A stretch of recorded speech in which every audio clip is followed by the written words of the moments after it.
Bab 1831, poin prestasi yang meningkat dengan pesat. Tidak, bukan itu maksudku, hanya saja situasinya sedikit istimewa sehingga poin prestasi kita mungkin tidak sesederhana hanya 200 sampai 300 ribu. Kata wakil kepala Istana Zenith dengan ekspresi sembelit, sulit dijelaskan. Jika memungkinkan dia tidak ingin menyebutkan hubungan mereka dengan Lin Ming, tapi sepertinya semuanya tidak berjalan sesuai keinginan mereka. Apa yang membuatmu pelin-pelan? Kalau lebih dari 200 sampai 300 ribu, bisa jadi 500 ribu bahkan sejuta. Itu hampir sama dengan pengaruh Great World King. Guru Kunyuan mengerutkan kening. Beberapa pengaruh Great World King yang tidak beruntung bahkan mungkin tidak memiliki sejuta poin prestasi. Karena Guru Kunyuan tidak senang dengan sikap wakil kepala istana, tiba-tiba, di tembok Dewa Kaisar, poin prestasi Istana Zenith mulai meningkat sekali lagi.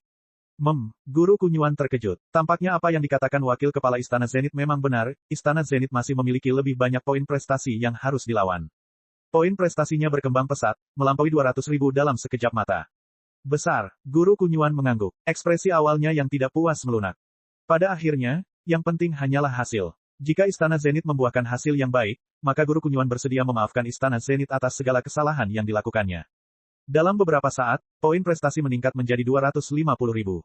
Terlebih lagi, jumlahnya terus meningkat dengan cepat tanpa melambat, dan segera menembus angka 300 ribu. Guru Kunyuan memandang orang-orang dari Istana Zenith dan berkata dengan perasaan puas yang mendalam, bagus sekali, hasil yang Anda peroleh benar-benar tidak membuat Anda malu. Yakinlah, saya akan mengikuti perjanjian saya sebelumnya dan memberi penghargaan kepada Istana Zenith dengan baik. Namun, sebelum dia selesai berbicara, poin prestasi Istana Zenith telah meningkat menjadi 350 ribu. Dengan ini, Guru Kunyuan sedikit terkejut. Sekitar 180 ribu poin prestasi seharusnya menjadi batas pengaruh Raja Dunia biasa. Dia tidak pernah mengira jumlahnya juga akan mencapai 350 ribu itu adalah sesuatu yang patut dirayakan. Lao Tua, kalian tidak melakukan hal buruk sama sekali. Aku tidak menyangka kamu menyembunyikan sesuatu seperti ini. Bisakah kamu menyiapkan senjata rahasia? Guru Kunyuan mengelus jenggotnya, senyuman di wajahnya menjadi semakin cerah. Ketika dia meneriaki wakil kepala Istana Zenith dan memanggilnya Lao Tua, itu adalah nama yang sangat akrab. Seperti yang dikatakan Guru Kunyuan, memang ada beberapa sekte yang akan menyiapkan senjata rahasia untuk dibawa ke medan pertempuran Akashic Dream. Misalnya, Istana Zenith telah pergi ke Gletser Great Desolate untuk menaklukkan naga es tak bertanduk. Sebagai wakil kepala istana yang dipanggil begitu dekat oleh Guru Kunyuan, dia tidak tampak tersanjung sama sekali. Sebaliknya, ekspresinya tampak agak pahit. Dia tahu apa yang sedang terjadi. Poin prestasi Istana Zenith meningkat begitu cepat karena Lin Muk akhirnya menuangkan poin prestasi dari tokennya ke tembok Dewa Kaisar. Setelah itu, poin prestasi Istana Zenith akan bertambah, dan kecepatan ini akan menjadi semakin cepat seiring dengan tingkat pertumbuhan yang meningkat secara eksponensial. 400 ribu. Istana Zenith benar-benar membuat kagum dunia kali ini. Di belakang Guru Kunyuan, ada beberapa sesepuh yang mengikutinya ke sini. Mereka juga murid Empyrean Heavencore dan semuanya memberi selamat kepada Istana Zenith bersama-sama. Lao Tua, kenapa ekspresimu jelek sekali? Apakah kamu khawatir kalau Cardinal Sky Heavenly Palace milikku tidak akan memenuhi hadiah yang dijanjikan? Saya harus mengatakan Lai Tua, Anda terlalu picik dalam hal ini. Apakah menurut Anda Istana Surgawi Empyrean kita yang bermartabat akan begitu pelit dalam memberikan hadiah? Bahkan jika Anda memperoleh 500 sampai 600 ribu poin prestasi, kami masih dapat memberi Anda hadiah lebih dari cukup. Namun, ketika murid ini berbicara, dia perlahan terdiam. Ini karena poin prestasi Istana Zenith sudah mencapai 500 ribu. Melihat jumlah ini terus meningkat, ekspresi keraguan melintas di wajahnya. Kok masih naik? Sudah 500 ribu. Sulit dipercaya. Istana Zenith kali ini menentang kehendak langit. Mereka akan segera menyusul pengaruh Raja Dunia yang kurang beruntung. Untuk pengaruh Raja Dunia biasa yang melampaui pengaruh Raja Dunia besar, itu adalah prestasi yang langka. Hal seperti ini jarang terjadi sejak zaman kuno. Biasanya hal semacam ini hanya akan terjadi ketika seorang jenius yang menakjubkan dilahirkan dalam pengaruh Raja Dunia biasa. Saat murid-murid Istana Kardinal Langit Surgawi sedang berdiskusi, mereka mengamati murid-murid Istana Zenith, mencoba untuk mengidentifikasi apakah ada seorang jenius yang tak tertandingi di antara barisan mereka. 600 ribu? Tidak, sebentar lagi akan mencapai 700 ribu. Beberapa murid Kardinal Sky Heavenly Palace menjadi bingung, 700 ribu, itu akan segera melampaui perlombaan roh.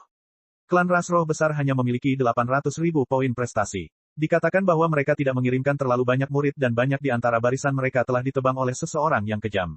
Meski begitu, tidak ada seorang pun yang berpendapat bahwa poin prestasi mereka akan lebih rendah daripada poin prestasi Istana Zenith. Ada yang salah di sini. Guru Kunyuan mengerutkan kening. Ini agak berlebihan, tapi tetap patut dirayakan. Jika memang ada seorang jenius tak tertandingi dengan kekuatan tempur menakjubkan yang juga cukup muda, mereka akan mampu mempengaruhi keseimbangan sedemikian rupa. Di belakang Guru Kunyuan, beberapa murid Empire tertawa kecil ketika mereka berbicara. Namun, senyuman ini dengan cepat memudar. Ini karena poin prestasi Istana Zenith menembus angka 1 juta.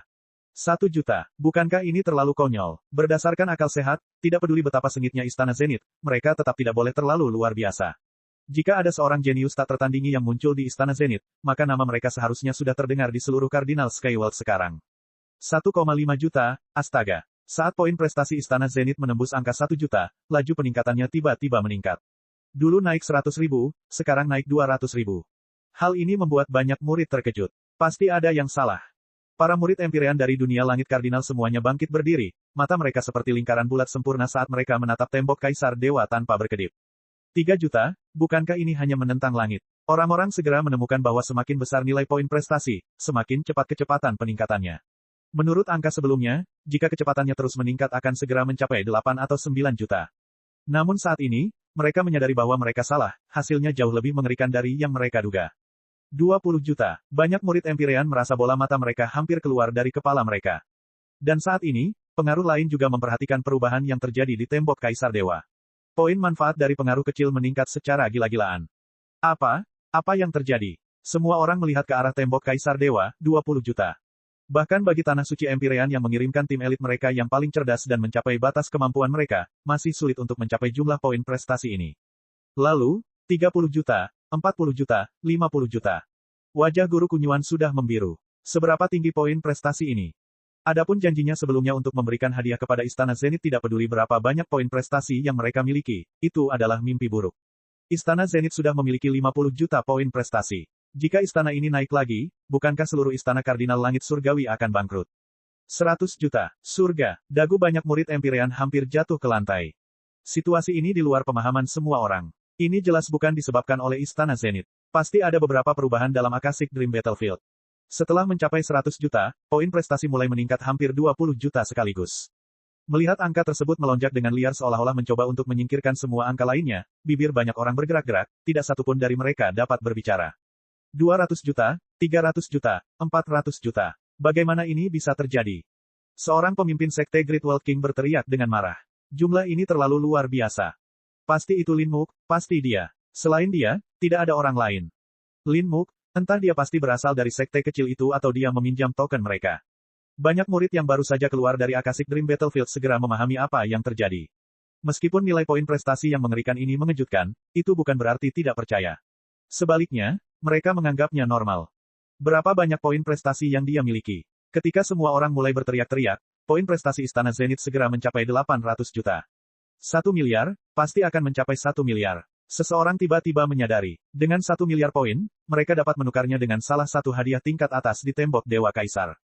Lin Muk memburu dan membantai begitu banyak master untuk mendapatkan hadiah tingkat atas. Astaga, dia benar-benar berhasil mengumpulkan 1 miliar poin prestasi. Mungkinkah dia ingin menukar halaman emas? Mengerikan sekali. Ketika semua orang berteriak keras, wakil kepala Istana Zenith terkejut mendengar ini. Tepat sebelum mereka memasuki Akashic Dream Battlefield, Lin Ming telah bertanya kepadanya tentang kondisi untuk menukar halaman emas. Saat itu, wakil ketua istana tidak sabar dengan pertanyaannya karena menurutnya itu tidak mungkin. Tapi sekarang, tampaknya Lin Ming mungkin benar-benar berhasil mendapatkannya. Jika demikian, maka alasan dia menyebabkan keributan yang luar biasa di Akashic Dream Battlefield dan mempublikasikan secara luas kepemilikan buah kirinnya adalah untuk memikat pembangkit tenaga listrik yang tak terhitung jumlahnya kepadanya sehingga dia bisa membunuh mereka. Pemuda yang menakutkan, dan seperti yang dipikirkan semua orang, poin prestasi Lin Ming akhirnya berhenti di 1,07 miliar. Ini cukup untuk ditukar dengan halaman emas. Di mana Lin Muk? Seseorang bertanya dengan suara keras. Untuk sesaat, mata semua orang tertuju pada kerumunan.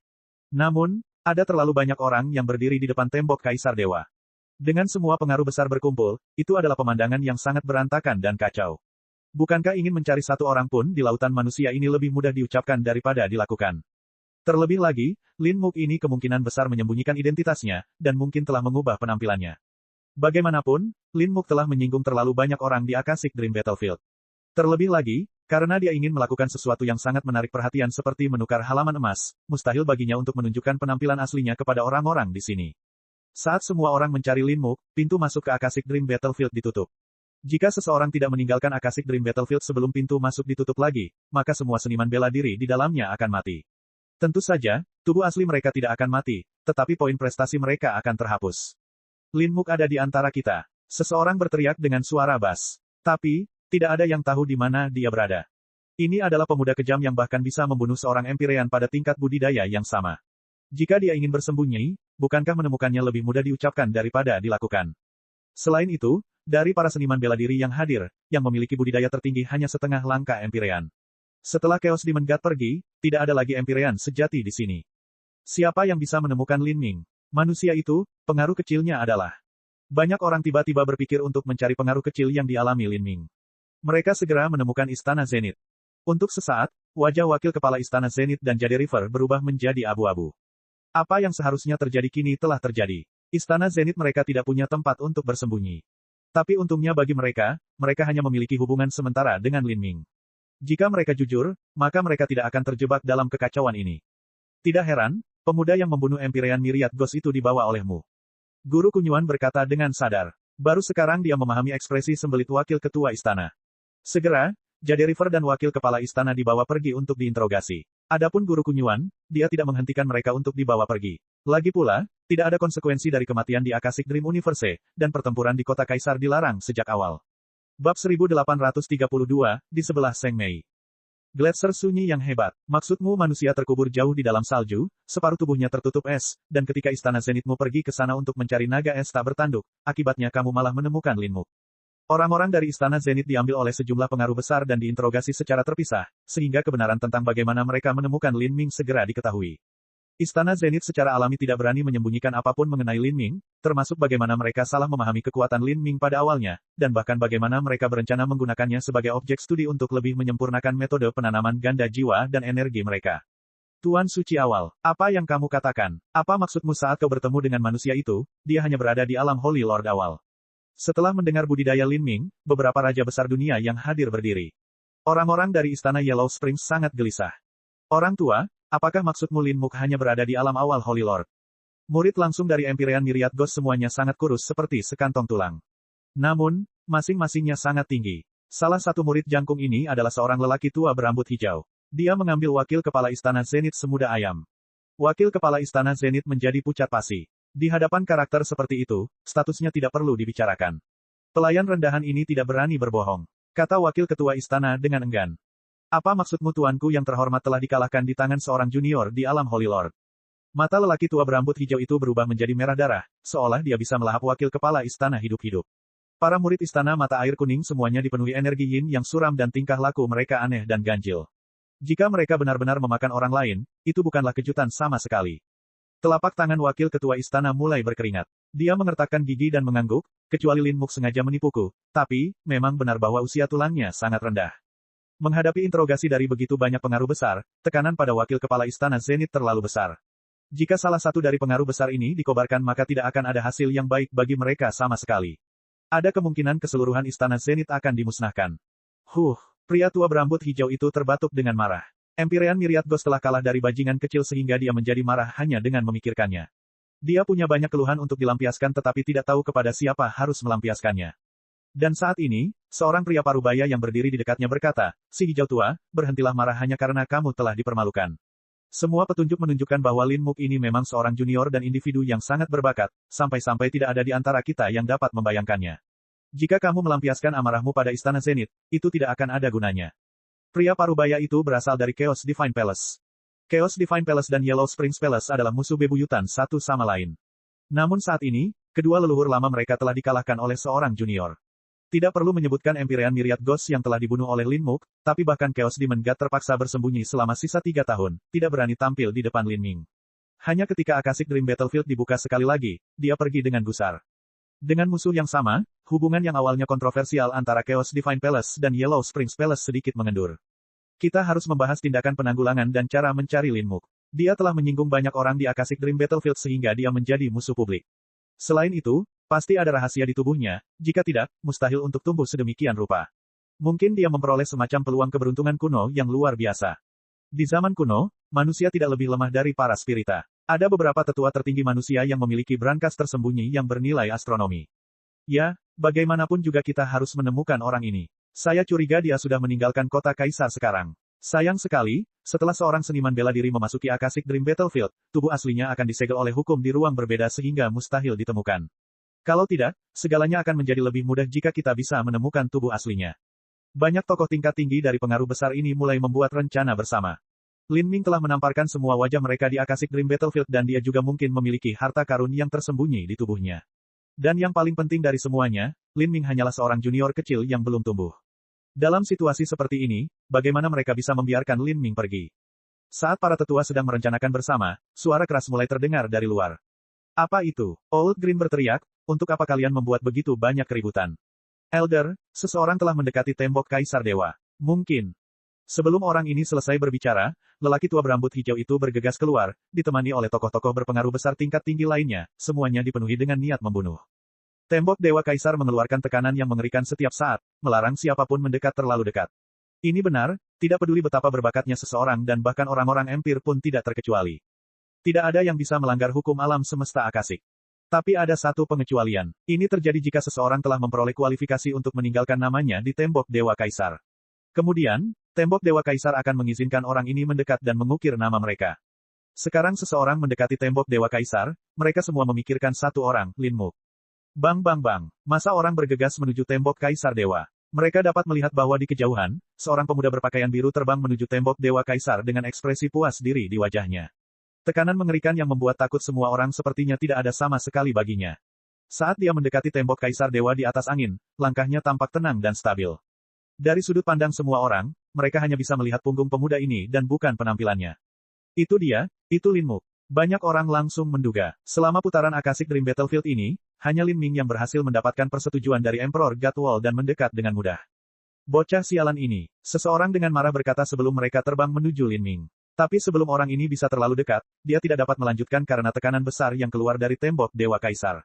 Tapi, dia sudah bersiap untuk ini. Saat dia mencapai batas seberapa jauh dia bisa melangkah, dia tiba-tiba melemparkan pedangnya.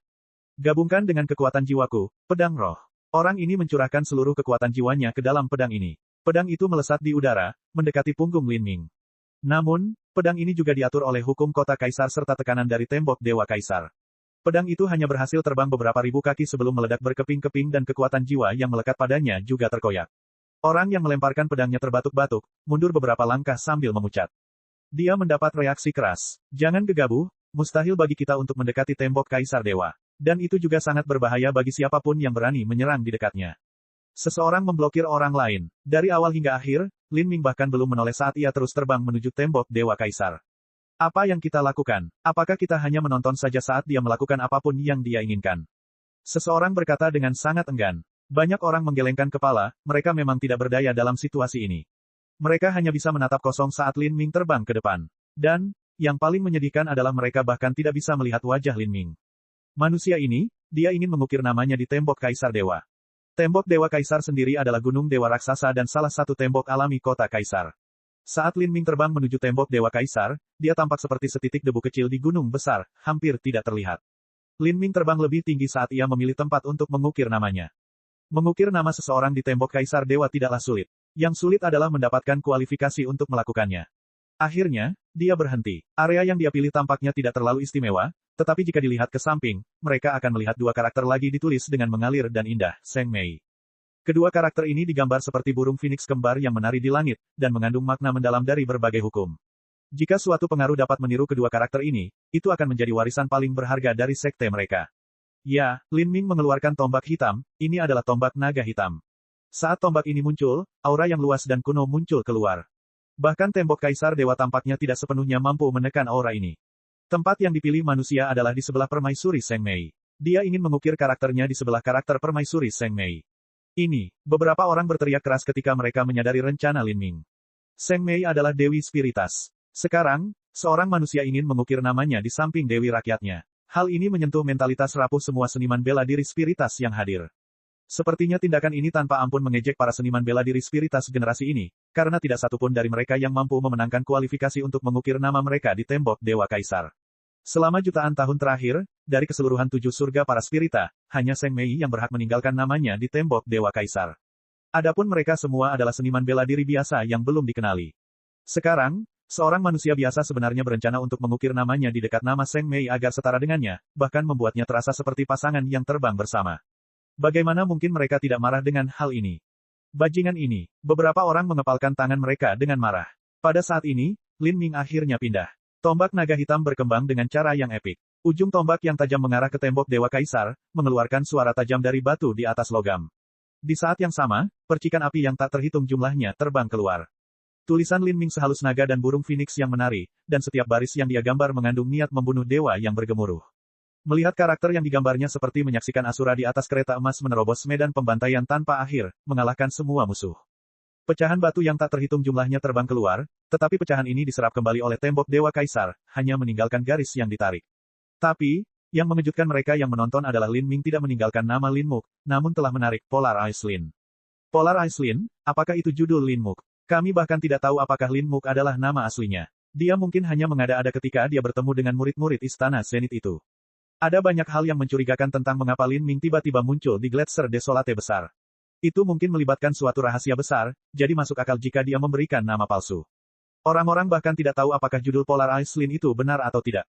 Aku akan diperparah sampai mati. Old Green bergetar ketika dia berbicara. Semua orang hanya bisa menatap tanpa daya saat Lin Ming menggambar karakter ini tepat di sebelah karakter Seng Mei. Namun, tidak ada yang bisa mereka lakukan. Blokir kota Kaisar. Seseorang meraung. Sudah terlambat. Tidak ada satupun Empyrean yang hadir, dan bahkan jika ada, mereka tetap tidak akan bisa mendekati tembok Dewa Kaisar. Kita bisa memblokir 3 sisi kota Kaisar, tapi bagi Lin Muk ini tidak masalah sama sekali. Tindakannya sengaja memprovokasi Dewi Bangsaku. Ini adalah kejahatan yang tidak bisa dimaafkan. Terkutuklah dia. Jika suatu hari aku bisa mengukir namaku di atas tembok Dewa Kaisar, aku akan merusak karakternya. Seorang jenius spiritas dengan enggan berkata. Tapi, tidak ada yang setuju dengan kata-katanya. Bahkan teman-temannya dari sektenya sendiri tidak percaya bahwa dia memiliki peluang sekecil apapun untuk mengukir namanya di atas tembok Dewa Kaisar. Bab 1833, Halaman Emas. Setelah mengukir gelar Polar Ice Lin ke dalam tembok Dewa Kaisar, Lin Ming merasa bahwa pikirannya telah terhubung dengannya. Segala macam pikiran terlintas di benaknya dan beberapa hal sepertinya berada dalam jangkauannya. Halaman Emas. Lin Ming bermeditasi dalam pikirannya. Dia mengulurkan tangan dan seluruh tangannya tenggelam ke dalam tembok Dewa Kaisar. Saat dia menariknya kembali, selembar kertas tipis berwarna emas muncul di genggamannya. Ini adalah halaman emas yang ditukar dengan 1 miliar poin prestasi. Lin Ming sangat bersemangat. Dia menemukan bahwa halaman emas ini berbeda dari apa yang dia pikirkan. Dia awalnya mengira halaman emas itu adalah selembar kertas emas yang tebal, seukuran buku tebal biasa. Tapi, dia tidak pernah menyangka halaman emas di tangannya akan selembut kain kasa. Saat dia meraihnya, dia merasakan betapa besarnya itu. Setelah dibuka, panjangnya hampir 3 kaki, seperti kaca kecil yang dikenakan oleh seorang biksu. Halaman emasnya sangat lembut, sehalus sutra. Ketika ditempatkan menghadap matahari, warnanya hampir transparan. Namun, itu sangatlah berat. Dalam kesan Lin Ming, jika dia memegang sesuatu yang begitu berat di tangannya, benda itu akan menggantung karena beratnya sendiri dan akan sulit untuk diguncang. Tapi sebenarnya saat dia memegang halaman emas ini di tangannya, halaman itu terasa lapang, seolah-olah akan berkibar tertiup angin. Benda yang misterius. Lin Ming bisa merasakan halaman emas ini luar biasa. Saat dia melihatnya, dia bisa melihat garis tebal rune terukir di dalamnya. Di antara rune ini, 2 karakter kuno yang sangat besar menonjol, menerangi halaman seperti 2 bulan emas gelap, bersinar dengan cahaya suci. Kedua karakter ini dieja, Kitab Suci. Kitab Suci, hanya 2 kata tetapi mengandung momentum mendominasi yang tidak dapat dipahami. Hanya dengan 2 kata ini sebagai namanya, tidak ada hiasan lainnya. Ini cukup untuk membuktikan betapa kuatnya halaman emas ini. Isinya misteri yang tak tertandingi dan makna sebenarnya yang tak ada habisnya. Kitab Suci, apakah ini yang disebut Kitab Suci Spiritas? Lin Ming dapat merasakan bahwa halaman emas di tangannya adalah sisa dari Kitab Suci Spiritas, namun namanya bukanlah Kitab Suci Spiritas melainkan hanya Kitab Suci. Hal ini menyebabkan Lin Ming curiga apakah kata Spiritas telah ditambahkan ke bagian depan Kitab Suci setelahnya. Sebenarnya, apakah pencipta Kitab Suci Spiritas adalah nenek moyang pertama dari semua Spiritas? Ini belum tentu benar, tapi hanya sejarah yang diciptakan oleh Spiritas. Mengenai apakah itu benar atau tidak, itu adalah masalah lain. Apa yang bisa dikonfirmasi oleh Lin Ming adalah bahwa pencipta Kitab Suci adalah eksistensi yang telah mencapai puncak sistem penempaan jiwa. Dari segi sistem budidaya, mirip dengan Spirita.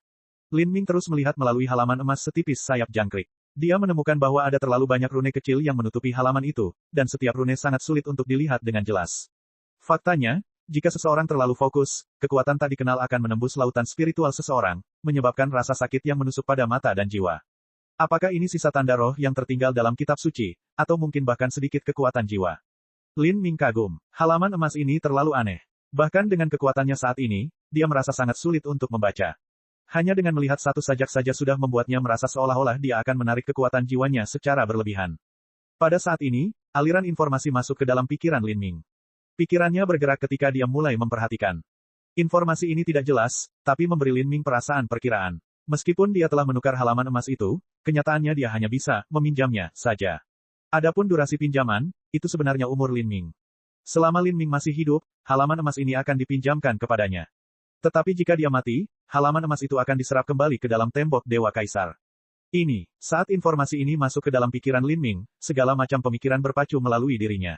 Kemungkinan besar ada banyak halaman emas ini, namun karena batasan hukum, tidak peduli berapa lama waktu berlalu, mustahil untuk menukar semua halaman emas tembok Dewa Kaisar. Jika demikian, maka apa yang disebut kitab suci spiritas asli mungkin bukan salinan aslinya. Sebaliknya, itu adalah replika yang perlahan-lahan terbentuk selama miliaran tahun sejarah spirita, dengan orang-orang yang menukar halaman emas sepanjang waktu dan membuat salinannya. Namun replika ini jauh dari karya asli yang sebenarnya. Bahkan bisa dikatakan bahwa mereka tidak bisa dibandingkan sama sekali. Itu berarti bahkan seseorang yang memiliki kitab suci spiritas akan menginginkan halaman emas di tangannya. Saat pemikiran ini melewati pikiran Lin Ming, dia menarik napas dalam-dalam. Mustahil baginya untuk menyembunyikan berita bahwa dia telah menukarkan 1 miliar poin prestasi untuk halaman emas. Kini, dia akan menjadi fokus publik. Untungnya, ini adalah alam semesta Akashic Dream. Jika Lin Ming berada di dunia nyata, hal-hal pasti akan menjadi jauh lebih berbahaya baginya. Saya tidak bisa membaca ini di sini, saya harus pergi dulu. Lin Ming tidak perlu berbalik untuk menyadari bahwa ada keributan besar yang terjadi di belakangnya. Saat dia melayang di depan tembok Dewa Kaisar, banyak sekali orang yang berkumpul di belakangnya, semuanya ingin mencabik-cabiknya dan mencuri halaman emasnya. Sialnya bagi mereka, tekanan mengerikan dari tembok Dewa Kaisar membuat orang-orang ini bahkan tidak bisa menyalurkan kesadaran ilahi mereka kepadanya. Meski begitu, mereka sudah menyebarkan kabar tersebut melalui berbagai cara. Saat ini, hanya setengah jam sejak semua orang muncul dari Akashic Dream Battlefield, dan pembangkit tenaga listrik belum mengejar ketinggalan. Namun seiring berjalannya waktu, semakin banyak master yang datang ke sini. Di Akashic Dream Universe yang sangat besar, tidak diragukan lagi ada banyak Empyrean dan bahkan mungkin dewa sejati. Lin Ming tidak ingin menunggu di tembok Kaisar Dewa sampai seorang Empyrean tiba. Pada saat itu, dia tidak akan bisa pergi sama sekali. Setelah menyingkirkan halaman emas, Lin Ming melesat ke langit, langsung melonjak hingga ratusan ribu kaki. Kemudian, seperti seekor burung pipit, dia terbang tepat di atas tembok Kaisar Dewa yang mirip gunung dan menghilang di sisi yang lain. Dia kabur. Dia telah melintasi gunung ilahi. Kita tidak bisa mengejarnya. Di kota Kaisar, 3 tembok kota memiliki panjang lebih dari 1000 mil. Namun, di sisi utara tempat Gunung Dewa berada, barisan pegunungan itu terbentang sejauh puluhan ribu mil, bertindak sebagai parit alami yang tidak dapat diseberangi oleh siapapun kecuali mereka memiliki kualifikasi untuk mendekati dan mengukir nama mereka. Saat banyak orang melihat Lin Ming, api hampir keluar dari mata mereka. Mereka terpaksa menonton saat Lin Ming meninggalkan namanya tepat di sebelah nama Seng Mei di tembok Dewa Kaisar, mengambil hadiahnya, dan kemudian terbang dengan sombong. Aku benci dia. Old Green meraung, menghentakkan kakinya ke tanah. Dia memukulkan tinjunya ke dada, sangat marah hingga hati dan kantong empedunya sakit. Mengabaikan rahasia yang dimiliki Lin Ming di tubuhnya, hanya nilai halaman emas itu yang tidak bisa dipahami. Namun, tidak ada seorang pun di sekte mereka yang mampu mendapatkannya. Bahkan meminta 1/10 dari poin prestasi yang dibutuhkan sangatlah mustahil. Itu adalah harta karun kami para spirita, namun diambil oleh manusia. Manusia yang terhina, dia mencuri milik kita. Harta paling suci dari ras jiwaku. Bagaimana bisa benda itu jatuh ke tangan manusia? Kita harus membunuhnya dan mengambilnya kembali. Pada saat ini, permusuhan antara Spirita dan Lin Ming telah meluas melampaui Raja Dunia Besar dan Empyrean yang telah dia bunuh di medan pertempuran Akashic Dream. Sekarang, dia telah menyentuh skala kebalikan dari banyak pengaruh Spirita besar dan bahkan telah mengambil harta karun yang membuat para dewa sejati iri. Saat berbagai pengaruh besar menyebarkan berita ini, Lin Ming telah melintasi tembok Dewa Kaisar dan terbang ke kedalaman yang luas dari Akashic Dream Universe. Kecepatan terbangnya sangat cepat. Saat dia terbang, tubuhnya mengeluarkan suara berderak saat wujudnya berubah. Dia menyusut, menjadi lebih pendek dan kurus, dan penampilannya menjadi semakin biasa. Rongga matanya semakin dalam. Jika dia dilemparkan ke tengah kerumunan manusia, mustahil untuk menyadarinya. Penerapan teknik kelahiran kembali tubuh oleh Lin Ming telah mencapai batas yang sangat tinggi. Selain kultivasi dan kekuatannya yang dalam, bahkan seorang Empyrean pun mungkin tidak bisa melihat melalui kamuflasenya. Tetapi jika Lin Ming bertemu dengan dewa sejati, dia tidak memiliki keyakinan bahwa dia akan mampu membodohi mereka. Namun, karakter macam apa yang dimaksud dengan keilahian sejati? Di 7 surga yang terdiri dari dunia jiwa, kemungkinan besar tidak ada lebih dari segelintir dewa sejati, jadi Lin Ming tidak mengkhawatirkannya sama sekali. Lin Ming memikirkannya. Dia melipat halaman emas itu dan meletakkannya di dekat dadanya, di dekat jantungnya. Tubuhnya menjadi serangkaian bayangan setelah dia menghilang ke cakrawala. Meskipun perang di Akashic Dream Battlefield telah berakhir, Lin Ming belum berencana meninggalkan Akashic Dream Universe. Dia datang ke sini untuk berpetualang dan juga untuk menemukan Seng Mei. Di 7 alam semesta dunia jiwa, Lin Ming bahkan tidak tahu di mana Seng Mei tinggal. Baginya untuk menemukan Seng Mei seperti ini jauh, terlalu sulit. Jadi, cara terbaik untuk melakukannya adalah dengan menyebabkan gangguan besar-besaran di Akashic Dream Universe dan memaksa Seng Mei untuk mencarinya atas inisiatifnya sendiri. Lin Ming sudah mengantisipasi bahwa masalah dia meninggalkan namanya di tembok Dewa Kaisar dan tepat di sebelah Seng Mei akan segera memasuki alam semesta spiritas, dan kemudian masuk ke telinganya. Inilah alasan Lin Ming sengaja meninggalkan gelar tersebut di samping nama Seng Mei. Bab 1834, Revolusi ke-7 Seng Mei. Alam semesta utama dunia jiwa juga merupakan alam semesta terbesar dari 7 surga di dunia jiwa. Alam semesta ini memiliki 4.800 dunia besar dan peradaban seni bela diri mereka telah diwariskan terus-menerus selama lebih dari 8 miliar tahun. Apa yang disebut warisan yang berlangsung selama lebih dari 8 miliar tahun berarti bahwa selama 8 miliar tahun terakhir, tidak ada bencana besar yang menghancurkannya. Sebaliknya, mereka hanya berkembang ke tingkat yang lebih tinggi tanpa pernah dihancurkan. Hal ini memungkinkan peradaban seni bela diri di alam semesta ini mencapai tingkat kejayaan yang tak terbayangkan. Dan latar belakang alam semesta utama spirita telah mencapai kedalaman yang begitu besar sehingga hampir mustahil untuk dibayangkan. Sejak 5 miliar tahun yang lalu, setelah alam semesta utama spirita telah ada selama lebih dari 3 miliar tahun, dewa sejati mulai muncul di antara jajaran seniman bela diri spiritas. Kelahiran ketuhanan sejati tidak hanya membutuhkan akumulasi warisan tetapi juga latar belakang yang dalam dan dukungan takdir yang besar. Bagi alam semesta yang dangkal seperti alam ilahi, sulit bagi cukup banyak benang takdir untuk berkumpul bersama guna memupuk naiknya keilahian sejati. Generasi demi generasi dewa sejati juga akan meninggalkan warisan mereka sendiri yang terakumulasi seiring berjalannya waktu. Ini adalah pencerahan dari keberadaan yang berdiri di atas kaum Empyrean. Itu adalah tingkat kekayaan yang mencengangkan. Spirita memiliki lebih dari 7 alam semesta, dan lebih dari separuh kekuatan seluruh ras jiwa terkonsentrasi di alam semesta utama mereka. Di alam semesta ini, dunia tingkat pertama yang paling ramai juga merupakan dunia penghubung para spirita. Di sini, raja dunia biasa hanya berstatus rata-rata. Di sini, orang-orang empir berjumlah 2 digit dan di atas orang-orang empir bahkan ada keilahian sejati. Keilahian sejati ini tidak lain adalah Kaisar Jiwa, penguasa 7 surga di dunia jiwa. Dia adalah eksistensi tertinggi di antara para spirita. Tanah suci yang ia dirikan disebut Tanah Suci Pengangkatan Jiwa. Tidak diragukan lagi, itu adalah pengaruh terbesar dari spirita. Tanah Suci Pengangkatan Jiwa menempati lebih dari separuh daratan di benua tengah dunia. Ada cobaan peleburan yang luas dan alam mistik yang tak terhitung banyaknya. Kondisi pelatihan di sini begitu kaya sehingga para jenius dari pengaruh lain hanya bisa berharap untuk tinggal di sini. Pada saat ini, di dalam Tanah Suci Pengangkatan Jiwa, di dunia kecil yang dipenuhi dengan suasana musim semi.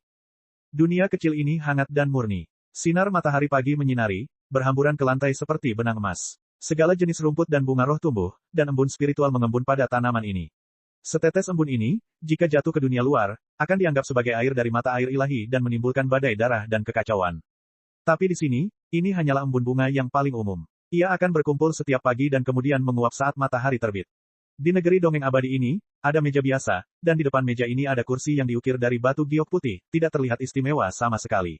Sepasang kaki pucat dengan santai melangkah di atas rerumputan hijau di depan kursi ini, jari-jari kakinya seperti tetesan mutiara. Ini adalah kaki seorang wanita yang luar biasa. Dia mengenakan pakaian ungu dan kakinya lurus. Lekuk tubuh dan wajahnya dibentuk dengan sempurna, seperti bentuk seni yang paling indah. Seekor burung biru beterbangan di bahunya. Burung ini sangat cantik dan bulunya mempesona. Matanya seperti safir kembar. Saat ini, wanita itu benar-benar terpesona. Saat sinar matahari menyinari rambut hitam pekatnya yang jatuh seperti air terjun bertinta, itu memantulkan kilau emas ungu. Di tangannya dan tergeletak di atas meja ada selembar kertas tipis berwarna emas, hampir tidak terlihat di bawah sinar matahari. Rune kecil yang tak terhitung jumlahnya ditulis di atas kertas emas ini. Dia dengan cermat membaca prinsip misterius dari rune ini. Kadang-kadang, hidungnya berkerut dan bulu matanya bergerak, dan dia bahkan bergoyang, meninggalkan bayangan samar yang indah untuk dilihat. Jika Lin Ming ada di sini, dia secara alami akan mengenali apa ini. Kertas emas yang dilihat wanita ini adalah salah satu halaman emas dari kitab suci. Adapun wanita ini, dia adalah permaisuri jiwa Seng Mei. Burung di bahunya adalah monster kontraknya, Phoenix S biru tua. Setelah bertahun-tahun, Seng Mei saat ini berbeda dari sebelumnya. Dia memberikan perasaan seolah-olah dia telah melepaskan diri dari kepompongnya dan terlahir kembali. Temperamennya menjadi semakin sempurna, seolah-olah dia adalah makhluk abadi dari surga tertinggi, membuat semua manusia di bawahnya tidak merasakan apa-apa selain rasa rendah diri. Ini karena, Seng Mei akhirnya menyelesaikan revolusi ke-7 seni reinkarnasi agungnya. Seperti burung Phoenix yang menembus nirwana, dia telah memperoleh kehidupan baru. Dan semua ini juga sebagian berkat Lin Ming. Karena bantuan Lin Ming, Seng Mei memperoleh peluang keberuntungan yang lebih besar dari uji coba terakhir Jalan Asura. Dengan kesempatan keberuntungan ini, dia dapat menggunakannya untuk menyelesaikan revolusi ke-7 seni reinkarnasi agung. Saat ini, Seng Mei sangat memahami kitab suci spiritas, dalam persiapan untuk menyerang revolusi ke-8 yang mistis itu. Dia mempunyai firasat samar bahwa revolusi ke-8 akan sangat sulit. Ini akan menghabiskan banyak waktu dan membutuhkan energi serta upaya yang sangat besar untuk menyelesaikannya. Dan revolusi ke-9 paling misterius yang hanya ada di legenda, bahkan Zheng Mei tidak memiliki kepercayaan diri sedikit pun untuk menyelesaikannya. Ini karena Kaisar Jiwa Spiritas juga terjebak pada langkah ini, tidak mampu melewatinya. Meskipun Kaisar Jiwa belum berhasil, Zheng Mei masih ingin mencoba menyerang revolusi ke-9. Dalam perjalanan seni bela dirinya, dia ingin berdiri di puncak semua seni bela diri dan melihat seperti apa pemandangan di sana. Saat dia hendak menyimpan halaman emas itu dan berangkat, pada saat ini, tidak terlalu jauh, terdengar suara gemerincing ringan di mata air roh tidak terlalu jauh darinya. Seekor ikan pelangi yang indah melompat dari mata air, melompat ke depan Zheng Mei. Ia mengeluarkan sebuah tanda dan kemudian berputar sebelum tercebur kembali ke mata air roh. Alis Zheng Mei menyatu. Dia mengambil token itu. Apa yang telah terjadi? Selama pengasingannya, tidak ada seorang pun yang boleh mengganggunya. Mengirimkan token sekarang sepertinya berarti ada masalah serius. Dia memahami token itu dan menyelidiki isinya secara menyeluruh. Ekspresi terkejut muncul di matanya. Polar Aislinn, itu adalah gelar yang diukir seseorang di tembok Kaisar Dewa, tepat di sebelah namaku. Terlebih lagi, dia memiliki halaman emas dan dia bahkan manusia. Di seluruh 33 surga, hanya ada segelintir orang yang mampu mengukir nama mereka di tembok Dewa Kaisar. Selain itu, orang ini bermarga Lin dan juga manusia. Dengan semua faktor ini digabungkan, Zheng Mei tiba-tiba teringat seseorang. Dan nama itu Polar Aislinn. Es kutub ini, kemungkinan besar. Zheng Mei tanpa sadar memikirkan kembali es kutub abadi dari persidangan terakhir. Polar Aislinn, mungkinkah Lin Ming? Kalau tidak, mustahil menjelaskan kebetulan seperti itu di dunia. Seorang manusia telah memilih untuk mengukir nama Polar Aislinn tepat di sebelah namanya. Sangat mungkin bahwa Lin Ming ingin mengatakan sesuatu padanya, bahwa dia telah datang ke dunia jiwa. Lin Ming, Zheng Mei berdiri, ekspresi serius di wajahnya. Dia ingin bertemu denganku. Terhadap Lin Ming, Zheng Mei tidak bisa menggambarkan apa yang dia rasakan. Mereka bisa dianggap musuh sekaligus teman. Tapi sayang sekali, dia bukan seorang spiritas. Halaman emas di tangannya seharusnya menjadi halaman kayu kedua. Untuk halaman ini, saya harus menemuinya setidaknya sekali. Seperti ini, Zheng Mei terbang keluar dari dunia kecil. Pada saat ini, di gunung terpencil jauh di dalam Akashic Dream Universe, Lin Ming telah membuka gua tempat tinggalnya sendiri dan diam-diam membaca halaman emas. Memindai halaman emas ini memberikan beban yang sangat besar pada matanya, sering kali membuat mata dan pikirannya sakit. Itu seperti jarum yang tak terhitung jumlahnya menusuk pikirannya. Mau tak mau dia meletakkan halaman emas itu secara berkala dan beristirahat sebelum mulai membaca lagi. Membaca halaman emas ini membutuhkan kekuatan jiwa yang kuat. Dengan kekuatan Lin Ming saat ini, dia nyaris tidak mampu melakukannya. Namun, Lin Ming menemukan bahwa meskipun ada rasa sakit yang menusuk di lautan spiritualnya saat dia membaca halaman itu, saat dia membacanya hari demi hari, dia juga memperhatikan bahwa jiwanya sepertinya terus-menerus marah. Perwujudan langsung dari hal ini adalah dia dapat membaca halaman emas untuk jangka waktu yang lebih lama dan lebih lama setiap kali mencoba. Semakin banyak Lin Ming membaca, semakin dia menemukan bahwa penulis kitab suci juga merupakan karakter yang tiada taranya yang mengguncang zaman.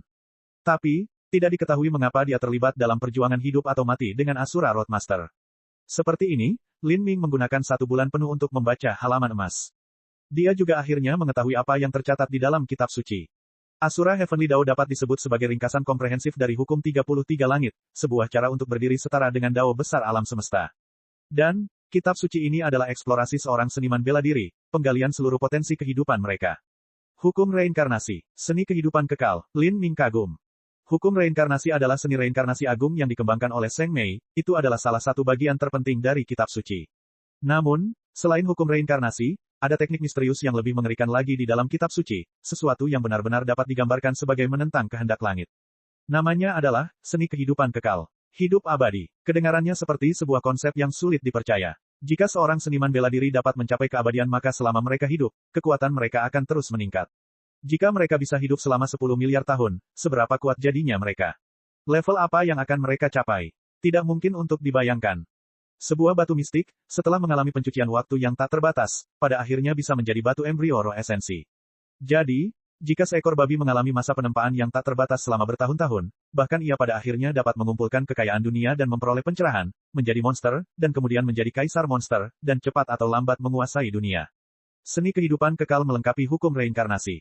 Namun, untuk mengembangkan seni kehidupan kekal, seseorang membutuhkan jiwa kekal. Dan jiwa mistis semacam ini telah lenyap selama miliaran tahun. Adapun seni kehidupan kekal, itu hanyalah sebuah cerita. Jiwa abadi, pikiran Lin Ming dingin. Ia tentu ingat bahwa dalam salah satu pertemuannya dengan Zheng Mei di masa lalu, Zheng Mei pernah mengatakan bahwa jiwanya mirip dengan jiwa abadi. Di masa lalu, Lin Ming percaya bahwa ini karena Magic Cube.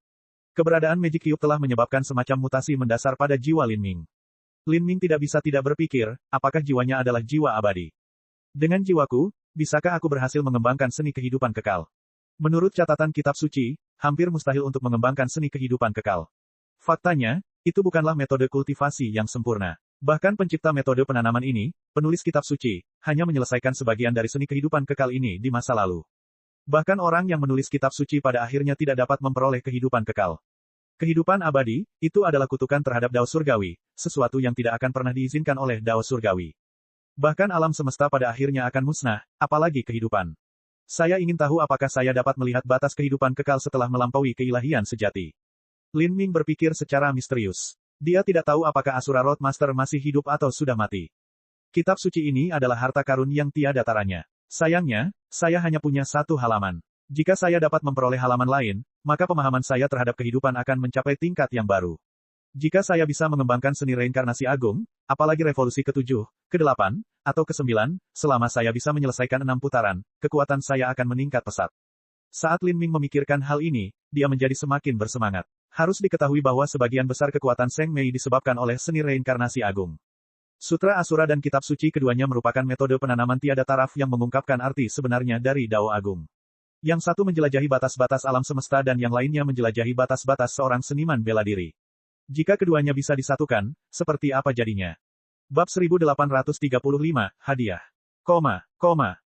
Gunung tempat Lin Ming bersembunyi diselimuti oleh awan aneh. Awan ini berjatuhan, misterius tanpa akhir dan penuh energi. Di tengah debu, Lin Ming sedang duduk, perlahan membaca halaman emas. Mayoritas fokus Asura Sutra adalah pada hukum dan rune Asura yang misterius. Adapun halaman emas ini sebagian besar tulisannya berupa teks deskriptif. Teks-teks ini terhubung bersama untuk menciptakan bagian-bagian yang mencakup segalanya dan esoteris. Dalam bagian-bagian kuno ini, setiap kata, setiap goresan, dipenuhi dengan konsep yang tak terbatas. Hanya membacanya dengan lantang membuat Lin Ming merasa seolah lautan spiritualnya mengembang dan terhubung ke alam semesta. Cahaya bintang tak berujung di dunia tampak menyinari lautan spiritual Lin Ming, menghidupkan jiwanya dan membuat seluruh tubuhnya terasa nyaman seolah-olah dia sedang berdiri di tengah angin musim semi yang sepoi-sepoi. Dia merasa seolah-olah dia bisa melihat kehampaan bintang di alam semesta. Bintang yang tak terhitung jumlahnya lahir dan hancur saat galaksi berputar di sekelilingnya. Dan bintang-bintang ini, semua galaksi ini, tampaknya merupakan bagian dari manusia dan hanya bagian dari tubuhnya. Tubuh seseorang bagaikan alam semesta, dan alam semesta suatu tubuh dapat bersesuaian dengan alam semesta dunia. Dalam tubuh masif ini, detak jantung, pernapasan, gerak peristaltik perutnya, semuanya mengalir dalam urutan yang metodis, sesuai dengan jalur langit dan bumi. Jika Asura Sutra mengembangkan dunia luar, maka kitab suci mengembangkan dunia dalam. Kitab suci tidak terbatas pada mengembangkan esensi, energi, dan keilahian seseorang. Sebaliknya, tujuan akhirnya adalah memadukan esensi, energi, dan ketuhanan secara sempurna menjadi satu bentuk luhur. Ketika esensi, energi, dan keilahian seorang seniman bela diri terintegrasi sepenuhnya, itu akan membentuk siklus yang sempurna. Dan jika seseorang memiliki jiwa kekal dan mampu mengembangkan hukum kehidupan kekal, maka mereka dapat hidup selamanya di dunia ini sebagai makhluk abadi sejati.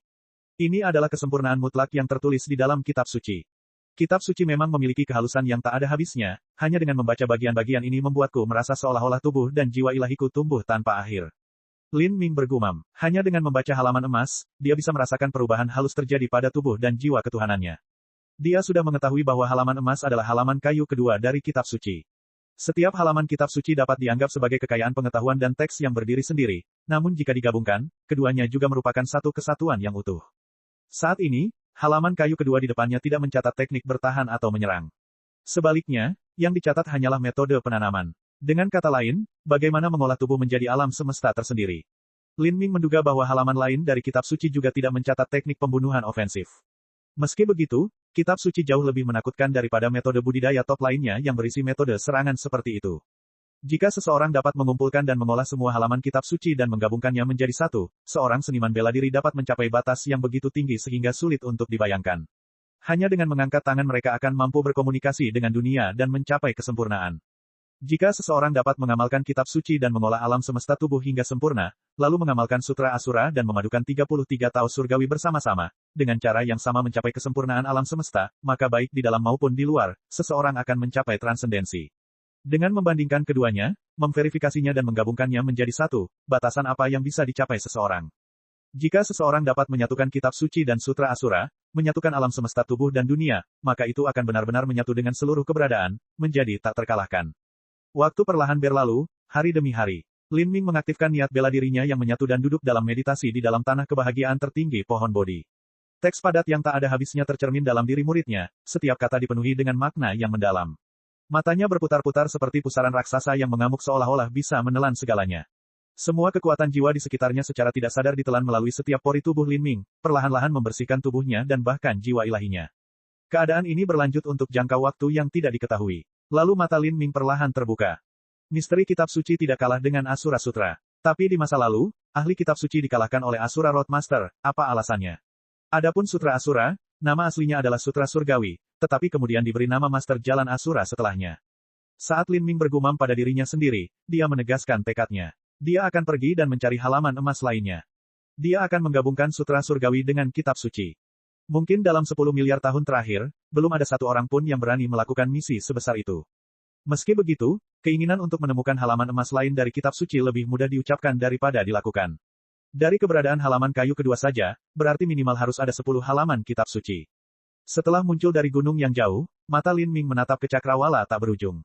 Meskipun awan kabut yang tak terbatas mengaburkan garis pandangnya, mata hitam pekat Lin Ming berbinar dan semua kabut menghilang dari pandangannya.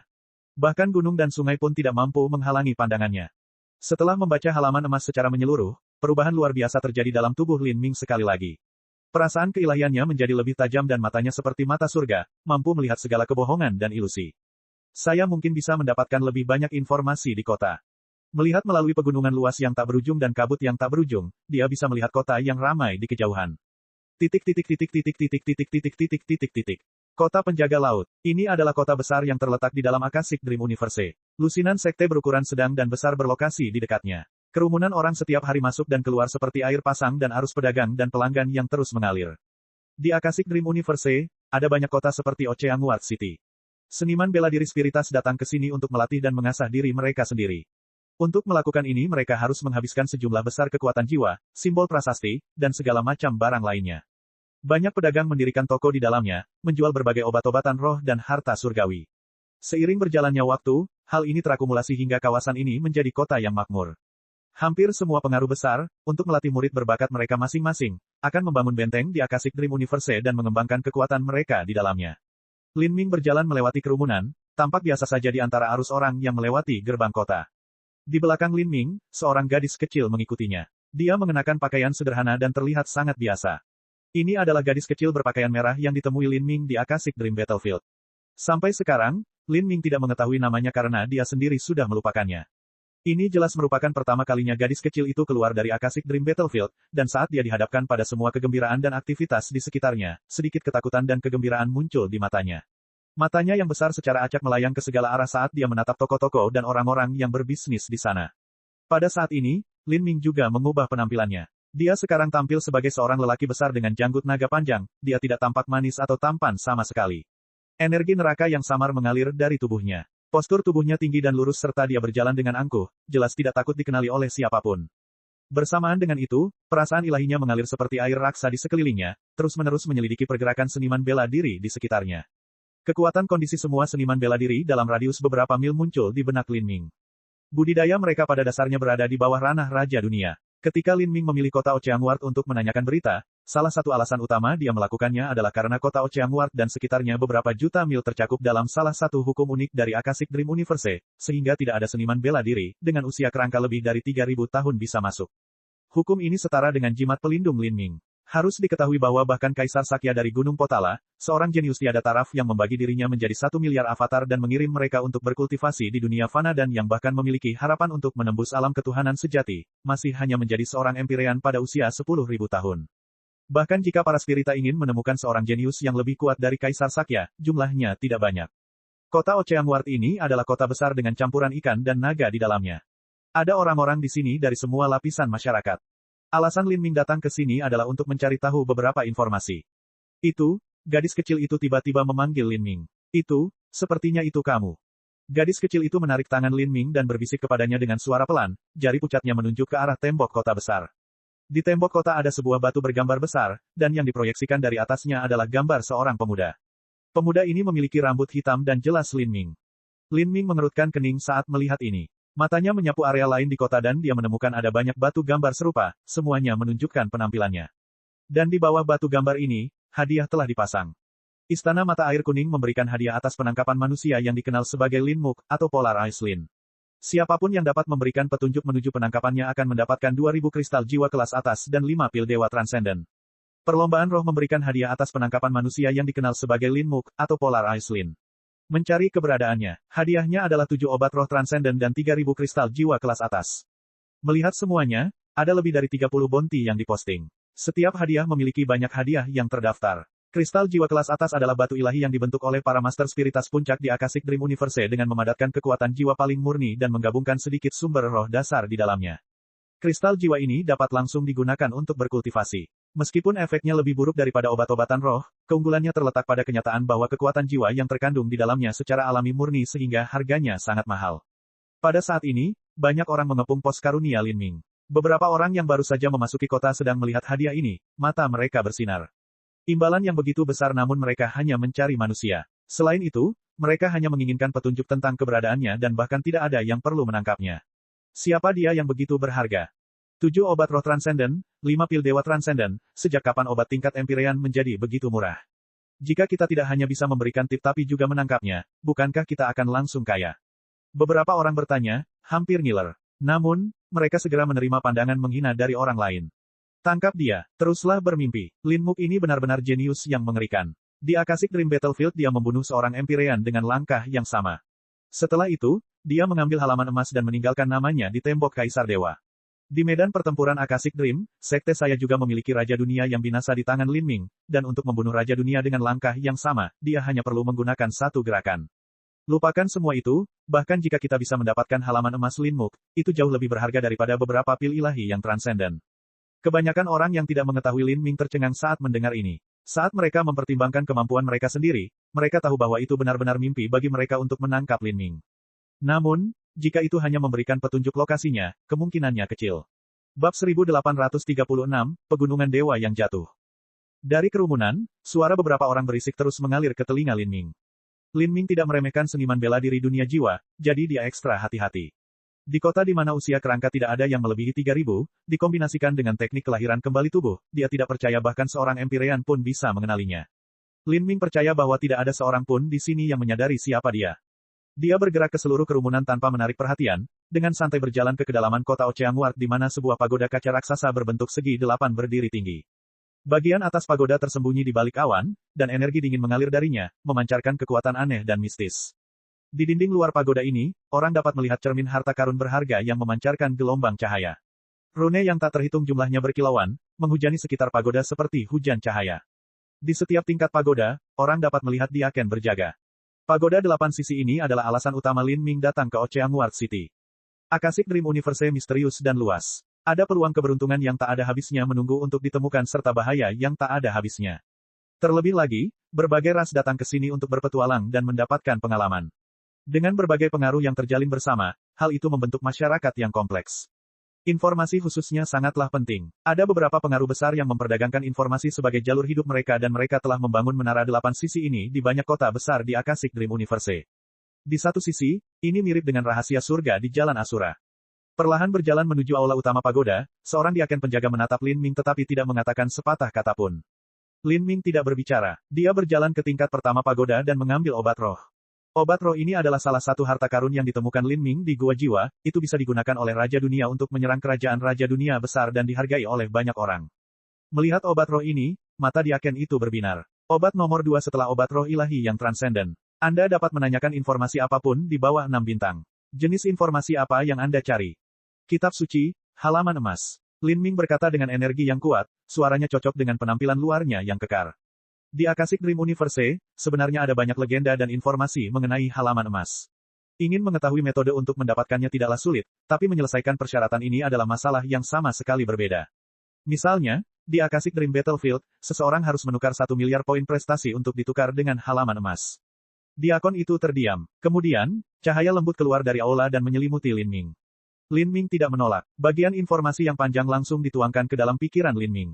Informasi tersebut meliputi berita tentang beberapa halaman emas, bahkan salah satunya melibatkan pencurian halaman emas dari Polar Ice Lin. Melihat informasi ini, Lin Ming terdiam. Dia harus mencuri halaman emasnya sendiri. Selain itu, informasi tersebut juga menyatakan bahwa Seng Mei dan Kaisar Jiwa memiliki halaman emas di tangan mereka. Tentu saja, dengan kemampuan Lin Ming saat ini, mustahil baginya untuk berpikir untuk mendapatkan halaman emas tanah suci ketuhanan sejati. Ekspresi Lin Ming tidak berubah. Perlahan, dia menemukan sesuatu yang dia inginkan saat dia menyaring informasinya. Itu adalah tebing roh Dewa Hantu. Tebing roh Dewa Hantu. Lin Ming kaget saat melihat kata-kata ini. Dia belum terlalu lama berada di Akashic Dream Universe sehingga dia belum pernah mendengar tentang Phantom God Spirit Cliff. Alasan dia memilih lokasi ini adalah karena sudah ditandai. Daerah ini berada dalam jarak 1 juta mil dari kota Oceanward dan mereka yang bisa datang juga dibatasi usia kerangkanya oleh hukum. Relatif lebih aman. Saya ingin mengetahui lebih banyak informasi tentang tebing roh Dewa Hantu, kata Lin Ming. Tentu saja, kami akan memberi Anda informasi tentang Phantom God Spirit Cliff secara gratis. Diakon itu perlahan berkata. Kemudian, lebih banyak informasi muncul di benak Lin Ming. Lin Ming tidak menolaknya, sepenuhnya menerimanya. Setelah mengetahui informasi ini, Lin Ming menarik napas dalam-dalam. Phantom God Spirit Cliff adalah tempat yang sangat aneh. Di atas tebing ini, terdapat platform kuil yang tak terhitung jumlahnya.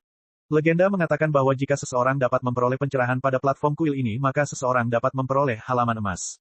Berhasil mendapatkan pencerahan. Apa yang dianggap memperoleh pencerahan? Lin Ming bergumam, terkejut. Meskipun tugas ini terdengar sederhana, kenyataannya tugas ini mungkin sangat sulit. Tidak ada satu halaman emas pun yang mudah diperoleh. Lin Ming memandang ke arah Diaken. Diakon itu menggelengkan kepalanya, berkata, mengenai apa artinya berhasil memperoleh pencerahan, saya tidak yakin dengan detailnya. Tapi, saya tahu sangat sulit mendapatkan halaman emas ini dari kemarahan Gunung Dewa Jatuh. Apakah Anda berencana pergi ke platform kuil untuk memahami prinsip-prinsip di sana? Setiap tahun ada banyak orang jenius yang pergi ke pegunungan Dewa Jatuh untuk mencoba hal ini, namun tidak satupun dari mereka yang berhasil. Beberapa orang bahkan curiga apakah halaman emas ini ada atau tidak. Belum ada yang berhasil. Permaisuri jiwa juga belum berhasil. Lin Ming bertanya. Bakat Seng Mei tidak diragukan lagi. Diakon itu menggelengkan kepalanya lagi. Sudah jelas bukan. Kalau tidak, halaman emas itu pasti sudah diambil oleh permaisuri jiwa. Kenapa masih ada di sana? Kata Diakon itu. Lin Ming terdiam. Seperti yang dikatakan Diaken, halaman emas yang masih tersedia sekarang masih ada karena banyak master dan elit muda dunia jiwa tidak dapat mengambilnya. Semuanya memiliki tingkat kesulitan yang sangat tinggi. Adapun yang bisa diambil, sudah diambil. Seng Mei belum berhasil mendapatkan pencerahan. Lin Ming mengerutkan kening. Ingin mendapatkan halaman emas ini tidak mudah sama sekali. Meskipun dia tahu bahwa tugas ini akan penuh dengan kesulitan, Lin Ming masih ingin mencobanya. Harta karun yang tiada taranya seperti halaman emas tidak hanya membutuhkan kekuatan tetapi juga takdir yang besar. Lin Ming telah memahami salah satu halaman emas, dan dia percaya bahwa dia tidak kalah dalam hal kekuatan atau peluang keberuntungan. Jika ada sedikit pun harapan dia bisa berhasil, dia tentu tidak akan melewatkan kesempatan ini di jajaran pegunungan Dewa Jatuh. Mengatur ulang pikirannya, sosok Lin Ming berkedip dan dia menghilang, menembak lurus ke arah Phantom God Spirit Cliff.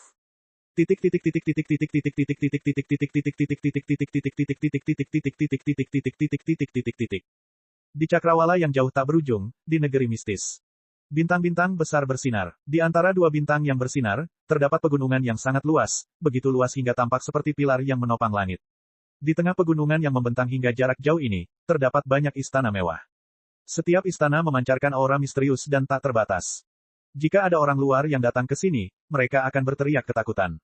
Suasana istana-istana ini begitu luas sehingga seolah-olah ada seorang Empyrean yang tinggal di setiap istana. Pada hari ini, di kaki Gunung Dewa Pusat, sekelompok orang sedang berlutut di lantai. Di antara orang-orang tersebut ada beberapa lelaki tua yang berdiri dengan penuh hormat.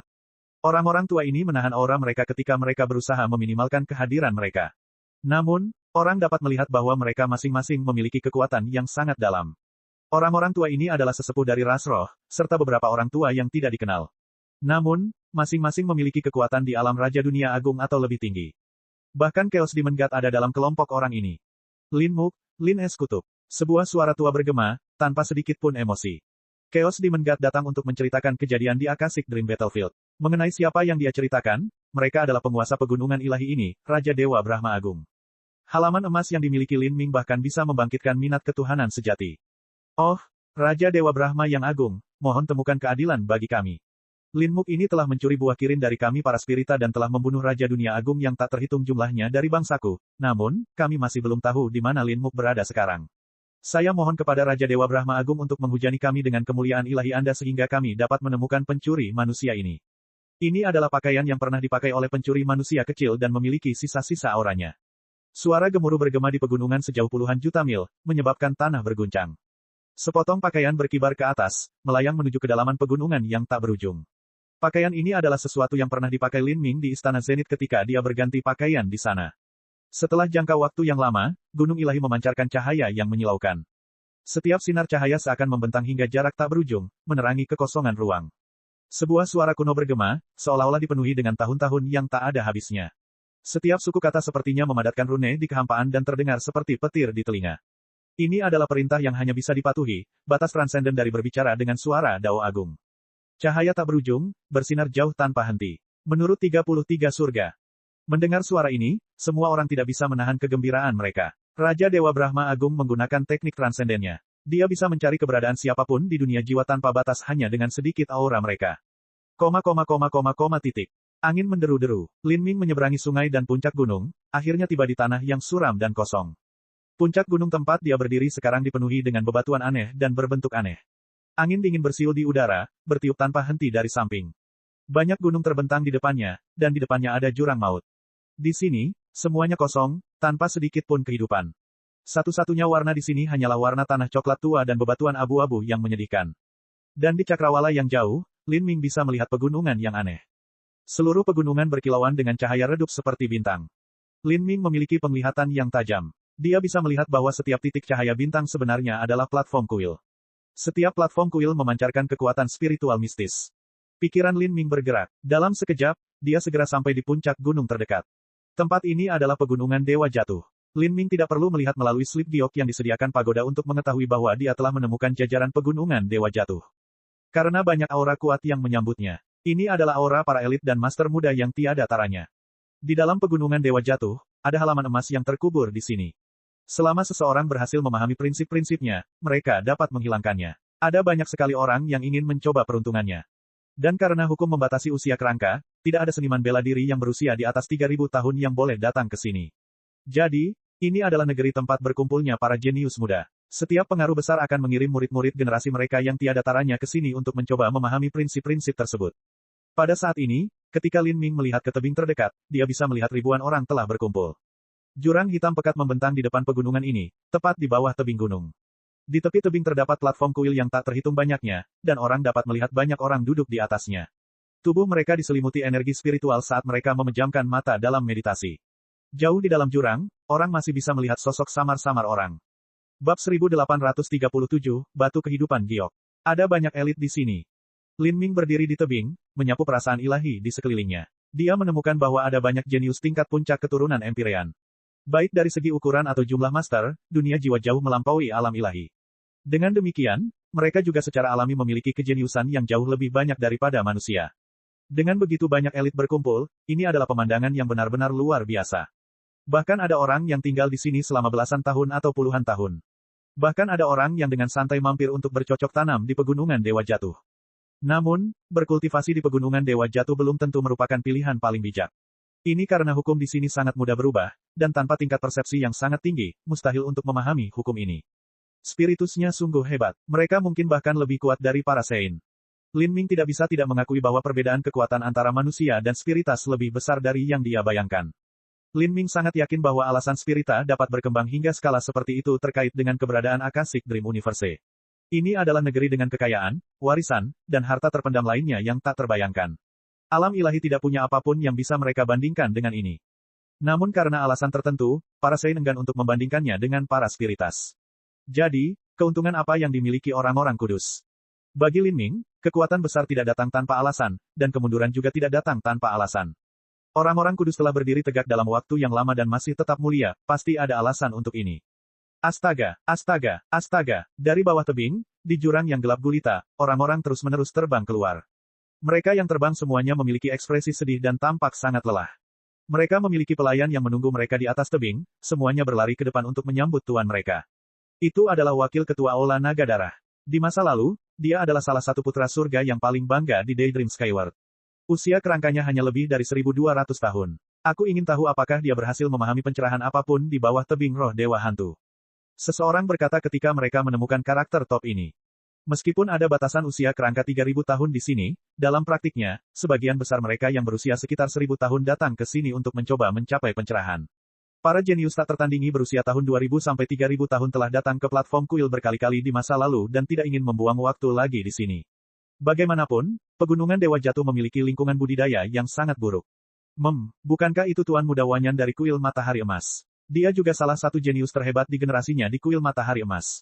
Ada terlalu banyak elit luar biasa di sini hari ini. Seseorang berteriak memuji. Meskipun ada orang-orang luar biasa di seluruh Pegunungan Dewa Jatuh, orang-orang dengan bakat Tuan Muda Wanyan masih jarang. White Blodgade, dia juga putra surga yang bangga. Orang lain berkata dengan berbisik pelan. Kerumunan orang mulai mendiskusikan bakat-bakat ekstrim yang terbang dari platform kuil. Tetap saja, begitu banyak karakter tiada taraf yang gagal satu demi satu. Meski begitu, tidak ada rasa malu atau terkejut, juga tidak ada penyesalan, ini karena kegagalan adalah hal yang biasa.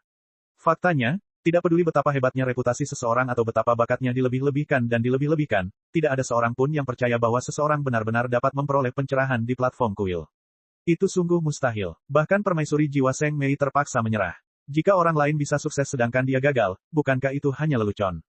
Siapakah permaisuri jiwa Seng Mei? Tanpa bantahan apapun, dia dikenal sebagai nomor junior di antara para spirita. Entah itu dalam hal kekuatan, landasan, pemahaman hukum, warisan metode budidaya, atau apapun, tidak ada yang bisa menandinginya. Bahkan permaisuri jiwa Seng Mei gagal. Saya curiga sebenarnya tidak ada apa-apa di sini. Mungkin apapun yang ada di sini sudah lenyap karena sudah terlalu lama berlalu. Seseorang bergumam dengan kecurigaan yang kental dalam suaranya. Faktanya, banyak orang sudah memikirkan ide ini. Di masa lalu, berapa lama permaisuri jiwa tinggal di sini untuk mendapatkan pencerahan? Saat semua orang berbicara, seorang pria bertubuh besar dengan janggut naga berjalan mendekat dan bertanya dengan suara keras dengan suara yang menggelegar.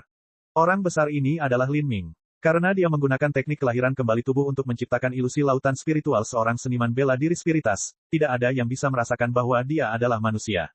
Banyak orang memutar mata ke arah Lin Ming. Bagi para elit berprestasi, ketika kecepatan kultivasi mereka mencapai titik ekstrim dan jauh melampaui kecepatan mereka di usia tua, maka usia 2000 tahun pun terasa muda.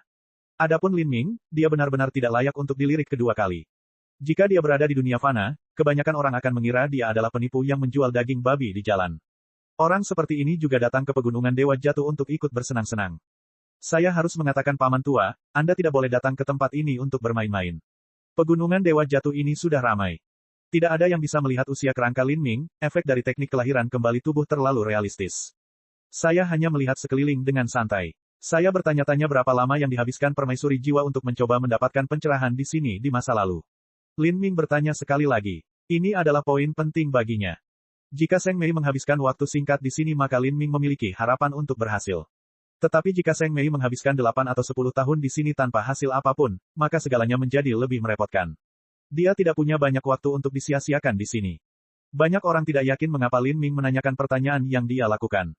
Namun saat ini, seorang pemuda berjubah putih berkata, 108 hari. Tidak 1 jam lebih atau 1 jam kurang. Selama 108 hari ini, permaisuri jiwa mencoba mendapatkan pencerahan sebanyak 72 kali dan berhasil menerangi lautan jiwa ketiga. Pemuda berjubah putih dengan akurat mencatat angka-angka ini. Adapun apa arti menerangi lautan jiwa ketiga, Lin Ming tidak tahu. Di pagoda bersisi 8, dia hanya menanyakan informasi tentang halaman emas, dan tidak menanyakan tentang keadaan khusus terkait Pegunungan Dewa Jatuh. Lin Ming memandang pemuda berjubah putih ini. Pemuda ini memiliki penampilan yang tampan dan aura yang gagah. Sekilas terlihat bahwa dia berasal dari latar belakang yang luar biasa dan memiliki prestasi yang luar biasa. Karakter yang bakatnya melampaui White King, Lin Ming diam-diam menyadarinya. Murid langsung Empyrean Fast Universe adalah White King. Meskipun ini tidak dianggap penting bagi Lin Ming, tidak semua orang mampu melampaui White King dalam hal bakat. Permaisuri jiwa Seng Mei sangat galak. Seseorang berteriak memuji, 108 hari untuk menerangi 3 lautan jiwa. Beberapa orang bahkan tidak dapat menerangi 2 lautan jiwa dalam 10 tahun. Saya bertanya-tanya mengapa permaisuri jiwa Seng Mei tidak terus bermeditasi, mungkin dia bisa memahami lebih banyak prinsipnya. Banyak orang bertanya dengan lantang. Mereka juga tidak mengetahui secara spesifik tentang upaya Seng Mei. Permaisuri berkata bahwa 3 lautan jiwa hanyalah permulaan, itu menjadi jauh lebih sulit setelahnya. Tapi bahkan permaisuri pun tidak yakin dia bisa sukses. Terlebih lagi, waktunya sangat berharga dan ada banyak hal lain yang harus dia tangani. Pemuda berjubah putih yang berbicara tampaknya sangat berpengetahuan tentang Seng Mei. Yang lain mau tidak mau bertanya kepadanya, kenapa kamu mengetahui detailnya dengan begitu jelas? Sepertinya Anda pernah mendengarnya secara pribadi di masa lalu. Pemuda berjubah putih dengan bangga berkata, tentu saja saya tahu apa yang saya bicarakan. Saya berasal dari tanah suci pengangkatan jiwa, jadi mengapa saya tidak tahu? Aku bahkan pernah melihat permaisuri jiwa secara langsung sebelumnya. Saat pemuda berjubah putih itu berbicara, kata-katanya seperti batu yang tercebur ke danau yang tenang. Untuk sesaat, semua orang memandangnya, beberapa dari mereka dengan ekspresi bingung. Pemuda berjubah putih ini berasal dari tanah suci pengangkatan jiwa, tanah suci yang sama dengan Seng Mei. Terlebih lagi, dia bahkan pernah melihat Seng Mei dengan matanya sendiri. Aku ingat dia adalah murid inti dari tanah suci pengangkatan jiwa, Jade Livestone. Seseorang berkata sambil mengingat identitas pemuda berjubah putih itu. Kemudian, banyak orang yang menatap iri pada pemuda berjubah putih ini. Dia sebenarnya berasal dari tanah suci yang sama dengan Seng Mei. Bagi elit muda yang heroik seperti dia, pencapaiannya di masa depan tidak akan terbatas. Senior magang, Saudara Jade, bagaimana Anda melihat permaisuri jiwa? Senior magang, Saudara Jade, pernahkah Anda melihat pertarungan permaisuri jiwa sebelumnya? Seperti apa itu? Banyak orang berbondong-bondong bertanya pada Jade Livestone, beberapa dari mereka sangat bersemangat. Bagi para spiritas, Seng Mei mirip dengan dewi yang hidup. Banyak spirita yang memuja Seng Mei. Ini adalah rasa hormat yang mendalam yang datang dari hati. Meskipun banyak dari elit muda yang luar biasa ini sangat mengagumi Seng Mei, tidak satupun dari mereka memiliki pemikiran yang tidak murni terhadapnya. Ini karena Seng Mei terlalu suci dan sempurna, sampai-sampai tidak ada yang berani mencemarkan citranya. Jade Livestone juga salah satu penggemar setia Seng Mei. Dengan nada sedikit angkuh, dia mulai menceritakan bagaimana dia melihat Seng Mei. Saat Lin Ming melihat Jade Livestone berbicara dengan sangat antusias, dia tidak bisa berkata-kata. Setelah beberapa saat dia bertanya, di mana permaisuri jiwa sekarang? Dia ingin bertemu Seng Mei. Memiliki gambaran umum tentang di mana dia berada akan menjadi awal yang baik. Jade Livestone tidak menyukai interupsinya. Dia melihat ke arah orang yang mengajukan pertanyaan dan menemukan bahwa orang itu adalah orang berjanggut naga yang besar dan lamban. Untuk seseorang yang terlahir tampan seperti Jade Livestone dan juga pilih-pilih tentang penampilan orang lain, dia tentu saja tidak memiliki kesan yang baik terhadap Lin Ming yang saat ini tampak seperti paman mesum yang menyembelih babi untuk mencari nafkah. Selain itu, Lin Ming menyela kata-katanya telah membuat kesan Jade Livestone terhadapnya semakin rendah. Meskipun mereka berdua adalah penggemar Seng Mei, Jade Livestone tetap tidak menyukai Lin Ming. Mengapa kamu peduli di mana permaisuri berada? Apakah kamu berpikir untuk menemuinya? Lin Ming menelusuri janggutnya, menyembunyikan senyuman. Dia terkekeh dan berkata, saya hanya sedikit ingin tahu tentang di mana permaisuri jiwa berada. Adik kecil ini, kamu tidak akan mengetahuinya, kan? Tentu saja aku tahu, tidak ada gunanya kamu mencoba membuatku marah. Saya akan memberitahu Anda bahwa permaisuri jiwa saat ini sedang mengasingkan diri di tanah suci pengangkatan jiwa saat dia menyelesaikan revolusi ketujuh seni reinkarnasi agung. Terlebih lagi, dia akan segera menyelesaikannya, ini bukan rahasia sama sekali. Namun, kamu tidak perlu peduli di mana dia berada, karena tidak ada gunanya kamu mengetahuinya atau tidak. Lin Ming terkejut mendengar ini. Permaisuri jiwa Seng Mei sedang menyelesaikan revolusi ketujuh seni reinkarnasi agung. Jika demikian, maka kekuatannya akan meningkat lagi. Batasan apa yang akan dia capai? Lin Ming menghitung kartu yang bisa dia bawa di depan Seng Mei. Dia harus mengakui bahwa meskipun dia mencari Seng Mei untuk bernegosiasi dengannya, dia berada dalam posisi yang terlalu tidak menguntungkan. Kerugian ini berawal dari kemerosotan umat manusia. Sulit bagi seorang pria lajang untuk mengubah hal ini. Jika permaisuri jiwa meninggalkan pengasingan, apakah dia akan datang ke Akashic Dream Universe? Lin Ming bertanya sekali lagi. Jade Livestone perlahan berkata, permaisuri jiwa secara alami dapat datang ke Akashic Dream Universe jika dia mau, karena ini adalah tanah percobaan bagi para spirita. Namun, jangan berpikir Anda bisa melihatnya di sini. Kemanapun permaisuri jiwa pergi, apalagi kamu, bahkan aku pun tidak bisa mengikutinya. Lin Ming tidak peduli dengan sikap Jade Livestone. Dia bertanya lagi, dan tentang menerangi 3 lautan jiwa yang baru saja disebutkan oleh saudara baik ini, apa sebenarnya itu? Pertanyaan terakhir Lin Ming tidak hanya menyebabkan Jade Livestone mengerutkan kening, tapi semua orang juga memutar mata mereka sekali lagi. Orang ini menanyakan begitu banyak pertanyaan tidak berguna. Jade Livestone dengan sembarangan berkata, meskipun kita semua datang ke pegunungan Dewa Jatuh untuk menguji keberuntungan kita atau mengalaminya sendiri, paling tidak yang bisa Anda lakukan adalah mencoba dan mempelajari beberapa pengetahuan paling dasar sebelum datang ke sini. Platform kuil memiliki ukiran tanda lautan jiwa di dalamnya. Semakin banyak pencerahan yang dapat Anda pahami, semakin banyak tanda lautan jiwa yang menyala. Jika Anda bisa menyalakan semuanya maka itu tandanya Anda telah berhasil memperoleh pencerahan. Namun, ini hanyalah legenda. Hanya di zaman kuno barulah orang bisa sukses. Bab 1838, Pencerahan di Platform Kuil. Melalui percakapan sederhana dengan Jade Livestone, Lin Ming memiliki pemahaman yang lebih tinggi tentang apa pencerahan ini. Meskipun Jade Livestone dan seniman bela diri lainnya tidak terlalu menyukai Lin Ming, mereka tidak meremehkannya. Meskipun Lin Ming tidak terlihat seperti elit apapun dan dia jelas datang untuk mencari kesenangan, bukankah mereka sama? Tidak ada gunanya orang-orang yang semuanya tidak pernah mencapai garis finish saling menertawakan. Hampir semua orang di Pegunungan Dewa Jatuh telah merasakan seperti apa upaya pencerahan di platform kuil. Sangat sedikit dari mereka yang benar-benar yakin bahwa mereka akan sukses. Tentu saja, bahkan mereka yang percaya diri hanya mengalami kekecewaan seiring dengan hasil panennya. Melihat Lin Ming terbang menuju platform kuil di bawah tebing, orang-orang ini hanya menggodanya beberapa kali sebelum tidak lagi mengganggunya. Setiap tahun, banyak sekali orang yang datang ke pegunungan Dewa Jatuh. Mungkin mereka adalah seniman bela diri biasa dan mungkin mereka jenius yang tiada taranya. Namun pada akhirnya, mereka semua hanyalah pengelana sementara yang tidak pernah mencapai apapun. Lin Ming menginjak angin. Angin sepoi-sepoi pegunungan bertiup dari jurang, bercampur dengan kabut tipis yang menyegarkan. Di lautan kabut roh, platform kuil yang tak terhitung jumlahnya berdiri tegak. Semua platform kuil ini sepertinya ditempa dari batu giok. Bentuknya persegi dengan sudut dan tepi tajam. Platform kuil hanya memiliki panjang dan lebar 3 kaki, tetapi tingginya puluhan ribu kaki. Mereka dipotong ke dalam tebing dan ditandai dengan tanda aneh. Dari jauh, sepertinya mereka berakar jauh di dalam bumi, seperti tiang totem tinggi dan ramping yang ditancapkan ke dalam tanah. Lin Ming segera melihat tanda lautan jiwa di atas platform kuil. Itu adalah potongan-potongan awan yang diukir di atas tebing, indah dan indah. Beberapa dari awan ini telah menyala, melambangkan hasil dari beberapa seniman bela diri yang sedang duduk bermeditasi di platform kuil. Meskipun ada banyak platform kuil, ada lebih banyak seniman bela diri. Setiap platform kuil sudah ditempati. Lin Ming dengan sabar menunggu, tapi dia tidak berencana dengan senang hati menunggu orang secara acak. Dia menyapu akal ilahi dan mencari seseorang yang auranya sedikit kacau. Orang-orang seperti ini kebanyakan tidak memiliki banyak kesabaran. Mudah-mudahan mereka akan segera berangkat. Lin Ming memperhatikan seorang wanita berpakaian ungu dengan sepasang tanduk kecil muncul dari dahinya. Tidak diketahui dari ras apa dia berasal tetapi budidayanya hanya di ranah transformasi jiwa, dia adalah seorang junior sejati. Dia mungkin tidak jauh lebih tua dari Frost Dream ketika dia berpartisipasi dalam pertemuan bela diri pertama alam ilahi.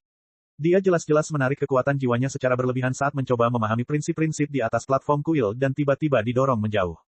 Mata dan kaki Lin Ming cepat. Sosoknya berkedip-kedip dan dia segera menduduki platform kuil tempat gadis berpakaian ungu itu terjatuh. Karena dia memiliki sosok yang besar, platform kuil kecil ini tiba-tiba sebagian besar ditempati olehnya. Gerakan tiba-tiba ini menyebabkan banyak seniman bela diri yang menunggu memutar mata.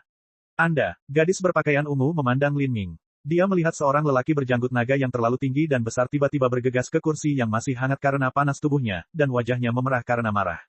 Bagaimana dengan itu? Lin Ming menelusuri janggutnya yang tebal. Gadis kecil berpakaian ungu tidak dapat menemukan kata-kata untuk diucapkan. Dia hanya bisa menyerah pada platform kuil dan terbang dari tebing dengan marah. Seperti ini, Lin Ming mulai berusaha memahami prinsip-prinsipnya. Untuk melakukan itu, ia membutuhkan persepsi dan juga keberuntungan. Meski bertahun-tahun telah berlalu, belum ada yang berhasil. Beberapa orang bahkan curiga bahwa Dao di sini telah berubah tanpa mereka sadari. Lin Ming juga ingin tahu tentang apa sebenarnya arti pencerahan di sini. Lin Ming membuka gerbang pembukaan 8 gerbang tersembunyi dalam. Gerbang pembukaan meningkatkan persepsi seseorang. Selain itu, gerbang pembukaan Lin Ming tidak normal. Dia telah dengan sempurna membuka gerbang pembukaan, dan ini memberi Lin Ming peningkatan yang mengerikan pada persepsinya. Ketika ini digabungkan dengan pemahaman Lin Ming tentang Sutra Asura dan Rune Asura yang tak terhitung jumlahnya dan kompleks, serta pembelajarannya tentang seni rahasia dewa, kemampuan pemahamannya telah mencapai tingkat yang mencengangkan. Pada saat yang sama, Lin Ming memasuki kondisi halus yang sempurna. Dia memfokuskan hatinya dan melepaskan pikirannya. 3 niat bela diri yang menyatu muncul, dan di belakang Lin Ming sebatang pohon bodi muncul, cabang-cabangnya yang jarang dengan daun hijau giok yang subur terbentang. Di tanah abadi yang penuh kebahagiaan tertinggi ini, fokus Lin Ming sama stabilnya dengan danau kuno yang tidak pernah diganggu. Dengan semua kondisi ini bergabung satu sama lain, Lin Ming mulai memahami hukum platform kuil. Rune yang ditandai di atas pilar platform kuil mulai mengalir ke laut spiritual Lin Ming. Di sini, Lin Ming seperti perahu kecil yang kesepian, diam-diam melayang melalui lautan hukum. Hukum platform kuil dalam beberapa hal mirip dengan kitab suci, tetapi juga sangat berbeda. Penglihatan Lin Ming sangat luar biasa. Dia adalah seseorang yang telah melihat kitab suci dan sutra Asura, dan dia tahu bahwa platform kuil hukum dewa jatuh di pegunungan diwarisi dari kitab suci. Faktanya, bahkan aura di sini sepertinya bergema dengan halaman emas yang ada padanya, makna sebenarnya saling tumpang tindih. Untuk mencegah terjadinya kecelakaan, Lin Ming telah menempatkan halaman emas ke dunia batinnya. Ketika dia menyentuh perasaan ilahi pada halaman itu, sebuah tali resonansi yang aneh tampaknya terbentuk. Seperti ini, Lin Ming duduk bermeditasi selama sehari. Dia menemukan bahwa meskipun berkultivasi tidak baik di pegunungan Dewa Jatuh, sebenarnya sangat bermanfaat baginya jika dia hanya mencoba memahami misteri halaman emas. Perlahan-lahan, Lin Ming memperoleh pemahaman yang semakin mendalam tentang halaman kayu kedua. 3 hari kemudian, Lin Ming bisa merasakan sesuatu yang ekstra di lautan spiritualnya.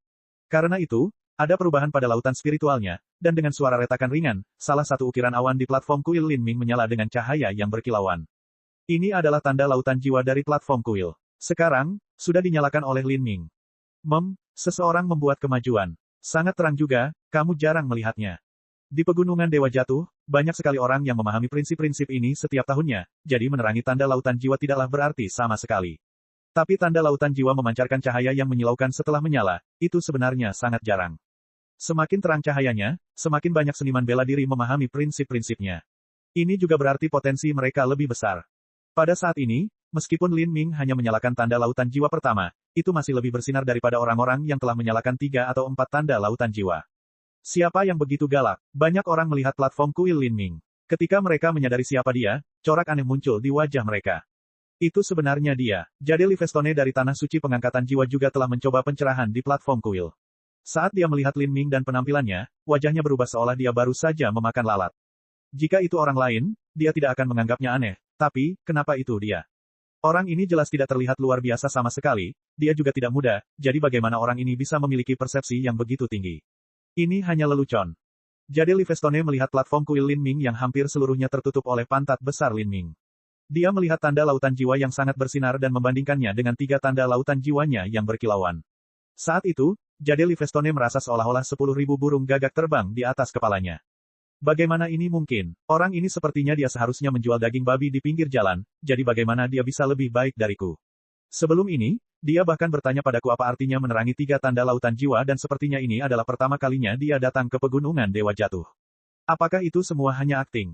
Jade Livestone merasa mual di perutnya. Dia tidak percaya ini adalah pertama kalinya Lin Ming di Pegunungan Dewa Jatuh. Dia dengan cepat menstabilkan pikirannya dan kembali mencoba memahami prinsip-prinsipnya. Setelah dikalahkan oleh Lin Ming yang seperti paman ini, suasana hatinya sedang buruk. Merindukan. Saya melihatnya. Gadis berpakaian ungu dengan 2 tanduk kecil menonjol keluar dari dahinya sedang menonton Lin Ming, mulutnya sedikit terbuka, sedikit tidak mau mengakui kekalahan. Platform kuil tempat Lin Ming duduk adalah miliknya, dan ketika Lin Ming duduk di atasnya, tiba-tiba ia terpesona dengan cahaya yang menyilaukan. Namun ketika dia mencobanya, yang ada hanya cahaya redup. Mungkinkah persepsi itu berbanding terbalik dengan ketampanan seseorang? Dia sangat tua dan mengerikan namun pemahamannya begitu dalam, dan aku masih sangat manis. Gadis berpakaian ungu itu memerah karena malu dan tidak lagi memikirkannya. Setelah beristirahat selama 3 hari, kekuatan jiwanya telah pulih dan dia dapat mencoba platform kuil lagi. Ketika Lin Ming menyalakan tanda lautan jiwa pertama, dia menciptakan keributan kecil, namun gangguan itu dengan cepat mereda. Meskipun kemampuan pemahaman Lin Ming jarang terjadi, hal itu tidak jarang terjadi. Selama bertahun-tahun ada banyak orang dengan prestasi serupa dengan Lin Ming, namun pada akhirnya mereka semua gagal. Platform kuil di Pegunungan Dewa Jatuh tidaklah sederhana sama sekali. Banyak orang mengenalinya sebagai fakta bahwa Lin Ming pernah datang ke Pegunungan Dewa Jatuh sebelumnya. Kalau tidak, untuk menerangi tanda lautan jiwa pertama dalam 3 hari dan juga sampai tingkat tertentu, itu sungguh sulit dipercaya. Namun tak lama kemudian, mereka semakin terkejut. 40 hari lagi berlalu. Lin Ming telah berada di Pegunungan Valengard selama 1,5 bulan sekarang. Pada hari ini, tanda lautan jiwa lainnya menyala di platform kuil Lin Ming, menyilaukan dengan cahaya yang menyilaukan. Ini adalah tanda lautan jiwa kedua. Lin Ming merasa seolah-olah lapisan lain telah terbentuk di lautan spiritualnya dan kekuatan jiwanya menjadi semakin dalam. Dia memperoleh banyak manfaat dari upaya pencerahan di sini. Tentu saja, keuntungan ini karena hasil pencerahan Lin Ming hampir sempurna, jauh di atas apa yang bisa dibandingkan dengan rata-rata orang. Bab 1839, Identitas terungkap. Dalam cahaya spiritual yang kabur, Lin Ming bermandikan kilau cemerlang dari platform kuil. Dalam lingkaran cahaya ini dia adalah seorang biksu yang khusyuk, bermeditasi dalam kondisi trance yang dalam seperti seorang Buddha kuno. Auranya yang mempesona sangat kontras dengan penampilannya. Di tebing, banyak orang yang terdiam. Paman tua berjanggut lebat ini ternyata sangat galak. Orang ini, dia hanya berpura-pura menjadi domba. Ini jelas bukan pertama kalinya dia berada di sini dan dia pasti sudah memahami banyak hal sebelumnya. Seseorang berkata dengan sangat yakin dalam suaranya. Namun bahkan jika seseorang datang ke sini berkali-kali dan mencoba memahami pencerahan berulang kali, memperoleh pemahaman mendalam seperti itu masih merupakan sesuatu yang patut dipuji. Ini karena bagi banyak orang, meskipun mereka mencoba bermeditasi di sini selama puluhan tahun, mereka mungkin hanya menerangi tanda lautan jiwa keempat atau kelima. Dan untuk kecerahan tanda lautan jiwa itu, mereka benar-benar berbeda dari milik Lin Ming. Dibandingkan dengan tanda lautan jiwa Lin Ming, tandanya seperti lilin kecil di depan bulan malam yang cerah. Di dunia seniman bela diri, kekuatan adalah yang tertinggi. Banyak orang segera membuang pemikiran mereka sebelumnya yang meremehkan Lin Ming. Di antara orang-orang ini, Jade Livestone memiliki mata yang menghantui. Dia tidak mau mengakui bahwa dia salah sejak awal. Gelombang amarah yang tak dapat dijelaskan memenuhi hatinya. Ya, terangi dirimu sendiri. Teruslah mencerahkan dirimu sendiri. Aku tidak percaya sekali kamu melangkah lebih jauh kamu bisa terus bernyanyi sekeras itu selama ini. Ketika permaisuri jiwa Seng Mei mencoba mencapai pencerahan di masa lalu, dia jauh lebih baik dari ini. Meski begitu, dia berhenti di 3 tanda lautan jiwa. Kata Jade Livestone dengan sedih. Tidak peduli berapa kali Lin Ming datang di masa lalu, ini tidak mengubah fakta bahwa dia sekarang lebih rendah dari Lin Ming. Karena ini adalah fakta yang tidak dapat diubah sehingga Jade Livestone merasa sulit untuk menanggungnya. Dan memang, Jade Livestone tidak salah. Pada hari ke-90 dalam memahami prinsip-prinsip tersebut, Lin Ming mulai merasakan kesulitannya meningkat. Garis-garis pada platform kuil tidak sesederhana kelihatannya. Lambat laun, garis-garis pada platform kuil mulai menjadi kabur dan mengeluarkan ritme misterius. Setiap baris memiliki daya tarik yang tak dapat dijelaskan yang berasal darinya, membuat jiwa ilahi Lin Ming hilang di dalamnya. Dia merasa seolah-olah sedang berdiri di labirin tak berujung dan kehilangan arah. Apalagi jalur labirin ini berkelok-kelok, dengan tembok setinggi gunung. Tidak mungkin untuk melihat kemana tujuan mereka. Semua orang diselimuti kabut hitam pekat, sangkar hitam dengan aura menakutkan yang membuat jantungnya berdebar kencang. Menghadapi lautan hukum yang luas ini, rasa ketidakberdayaan tumbuh di hatinya. Namun semua pengetahuan ini, teks halaman emas yang menyatu ke dalam tubuh dan jiwa ketuhanannya, semua pemahaman yang diperolehnya, mulai memancarkan cahaya cemerlang yang beresonansi dengan kekuatan misterius dalam kegelapan. Di labirin yang awalnya berkelok-kelok itu, pancaran cahaya keemasan akan muncul secara berkala. Cahaya keemasan ini muncul di seluruh labirin dalam urutan yang mendalam. Lin Ming menerima keberuntungan ini dan mengikuti cahaya emas. Di dunia luar, tubuhnya mulai bergetar. Tubuhnya yang diselimuti cahaya lembut tampak bergoyang lembut. 100 hari, Lin Ming merasa sulit untuk terus maju. Kemudian, 10 hari lagi berlalu. Dengan ini, dia melampaui 108 hari yang dihabiskan Seng Mei di sini. 111 hari, 112 hari. Pada 115 hari, platform kuil Lin Ming mulai bersinar dengan cahaya cemerlang yang menerangi sekelilingnya. 3 tanda lautan jiwa, Lin Ming menghembuskan napas panjang. Pada saat yang sama, dia mengerutkan kening. Kecepatannya lebih lambat dari kecepatan Seng Mei. Tapi, ini juga masuk akal. Seng Mei telah membaca kitab suci spiritas sebelumnya dan pemahamannya tentang halaman emas secara alami melampaui pemahaman Lin Ming. Bahkan jika Lin Ming mendapat dukungan dari Asura Sutra, masih mustahil baginya untuk melampaui Seng Mei dalam memahami prinsip-prinsip sistem penempaan jiwa. Memikirkan hal ini, Lin Ming merasa ada banyak rintangan yang menghalangi jalannya untuk sepenuhnya menyadari prinsip-prinsip di sini dan mendapatkan halaman emas. Tidak heran mereka mengatakan bahwa datang ke pegunungan Dewa Jatuh dan mendapatkan halaman emas di sini adalah hal yang mustahil, bahkan ketika Dewa Sejati masih muda dan datang ke sini, mereka masih gagal. Lin Ming menghela nafas dalam hatinya. Dia benar-benar tidak puas dengan hasilnya saat ini. Namun, jika orang-orang yang menonton Lin Ming mengetahui pikirannya, mereka mungkin akan bunuh diri karena jijik. 3 tanda lautan jiwa, dan dia bisa membuatnya bersinar dengan cahaya ilahi yang begitu kuat. Itu tidak mengejutkan bagi siapapun bahwa Lin Ming telah menyalakan 3 tanda lautan jiwa. Ini karena mereka telah menyadari bahwa Lin Ming pernah datang ke pegunungan Dewa Jatuh sebelumnya, jadi tidak aneh jika dia bisa menerangi tanda lautan jiwa keempat atau kelima. Tapi, yang membuat mereka takjub adalah tanda lautan 3 jiwa yang menyala seperti matahari. Tak satu pun dari mereka yang hadir mampu membandingkannya. Mereka memandang Lin Ming dengan ekspresi tidak percaya. Tidak peduli bagaimana mereka memandang Lin Ming, dia tidak tampak seperti seorang jenius top dari pengaruh besar. Beberapa orang hampir menginjakan kaki mereka ke tanah. Orang ini sebenarnya jauh lebih kuat dari mereka. Perasaan ini seolah-olah ada obat roh yang dimakan babi. Orang ini mungkin menyamar. Mungkin dia adalah seorang jenius puncak dari suatu sekte, jika dia bisa melakukan apa yang dia lakukan, dia pasti bukan siapa-siapa. Jade Livestone bergumam pada dirinya sendiri sambil menatap Lin Ming. Dia mungkin menyembunyikan identitasnya. Beberapa putra surga yang bangga dari pengaruh kuno lainnya berkomentar, menganggap seluruh situasi ini mencurigakan. Untuk mendapatkan pencerahan di tebing roh Dewa Hantu, seseorang memerlukan latar belakang yang luar biasa serta pemahaman tertentu terhadap hukum tertinggi dari spirita. Hukum tertinggi ini adalah bagian dari warisan rahasia, jadi di mana seniman bela diri biasa bisa mempelajarinya. Aku ingin tahu dari mana asalnya. Apakah ada pengaruh besar dengan elit jelek seperti itu? Gadis berpakaian ungu dengan 2 tanduk berpikir dalam hati, merasa sulit menerima penampilan Lin Ming. Tapi Lin Ming benar-benar mengabaikan semua bisikan di sekitarnya. Di telinganya, yang dia dengar hanyalah suara ilahi dari dunia. Teks halaman emas yang telah menyatu ke dalam tubuh dan jiwa ilahi, serta pemahamannya tentang hal itu, melayang di dalam dirinya seperti bintang raksasa, memancarkan makna sebenarnya yang tak ada habisnya. Cahaya mereka yang bersinar memberinya banyak inspirasi. Dia bisa merasakan kekuatan jiwanya mengepul seperti gelombang besar. Dia mendapatkan manfaat besar di sini sekali lagi. Meskipun ada banyak keuntungan, Lin Ming masih khawatir tentang bagaimana dia akan mendapatkan halaman emas di sini. Lalu, suara malu-malu bergema di benak Lin Ming. Hei, barusan, ada beberapa hal yang sepertinya salah. Suara ini mengejutkan Lin Ming. Itu adalah gadis kecil berpakaian merah yang dia temui di Akashic Dream Battlefield. Dia telah berubah menjadi bentuk energi murni yang bertahan di sekitar Lin Ming. Tidak ada yang bisa menemukan kehadirannya. Alasan dia tiba-tiba angkat bicara sekarang adalah karena dia menyadari ada kesalahan dalam pencerahan Lin Ming.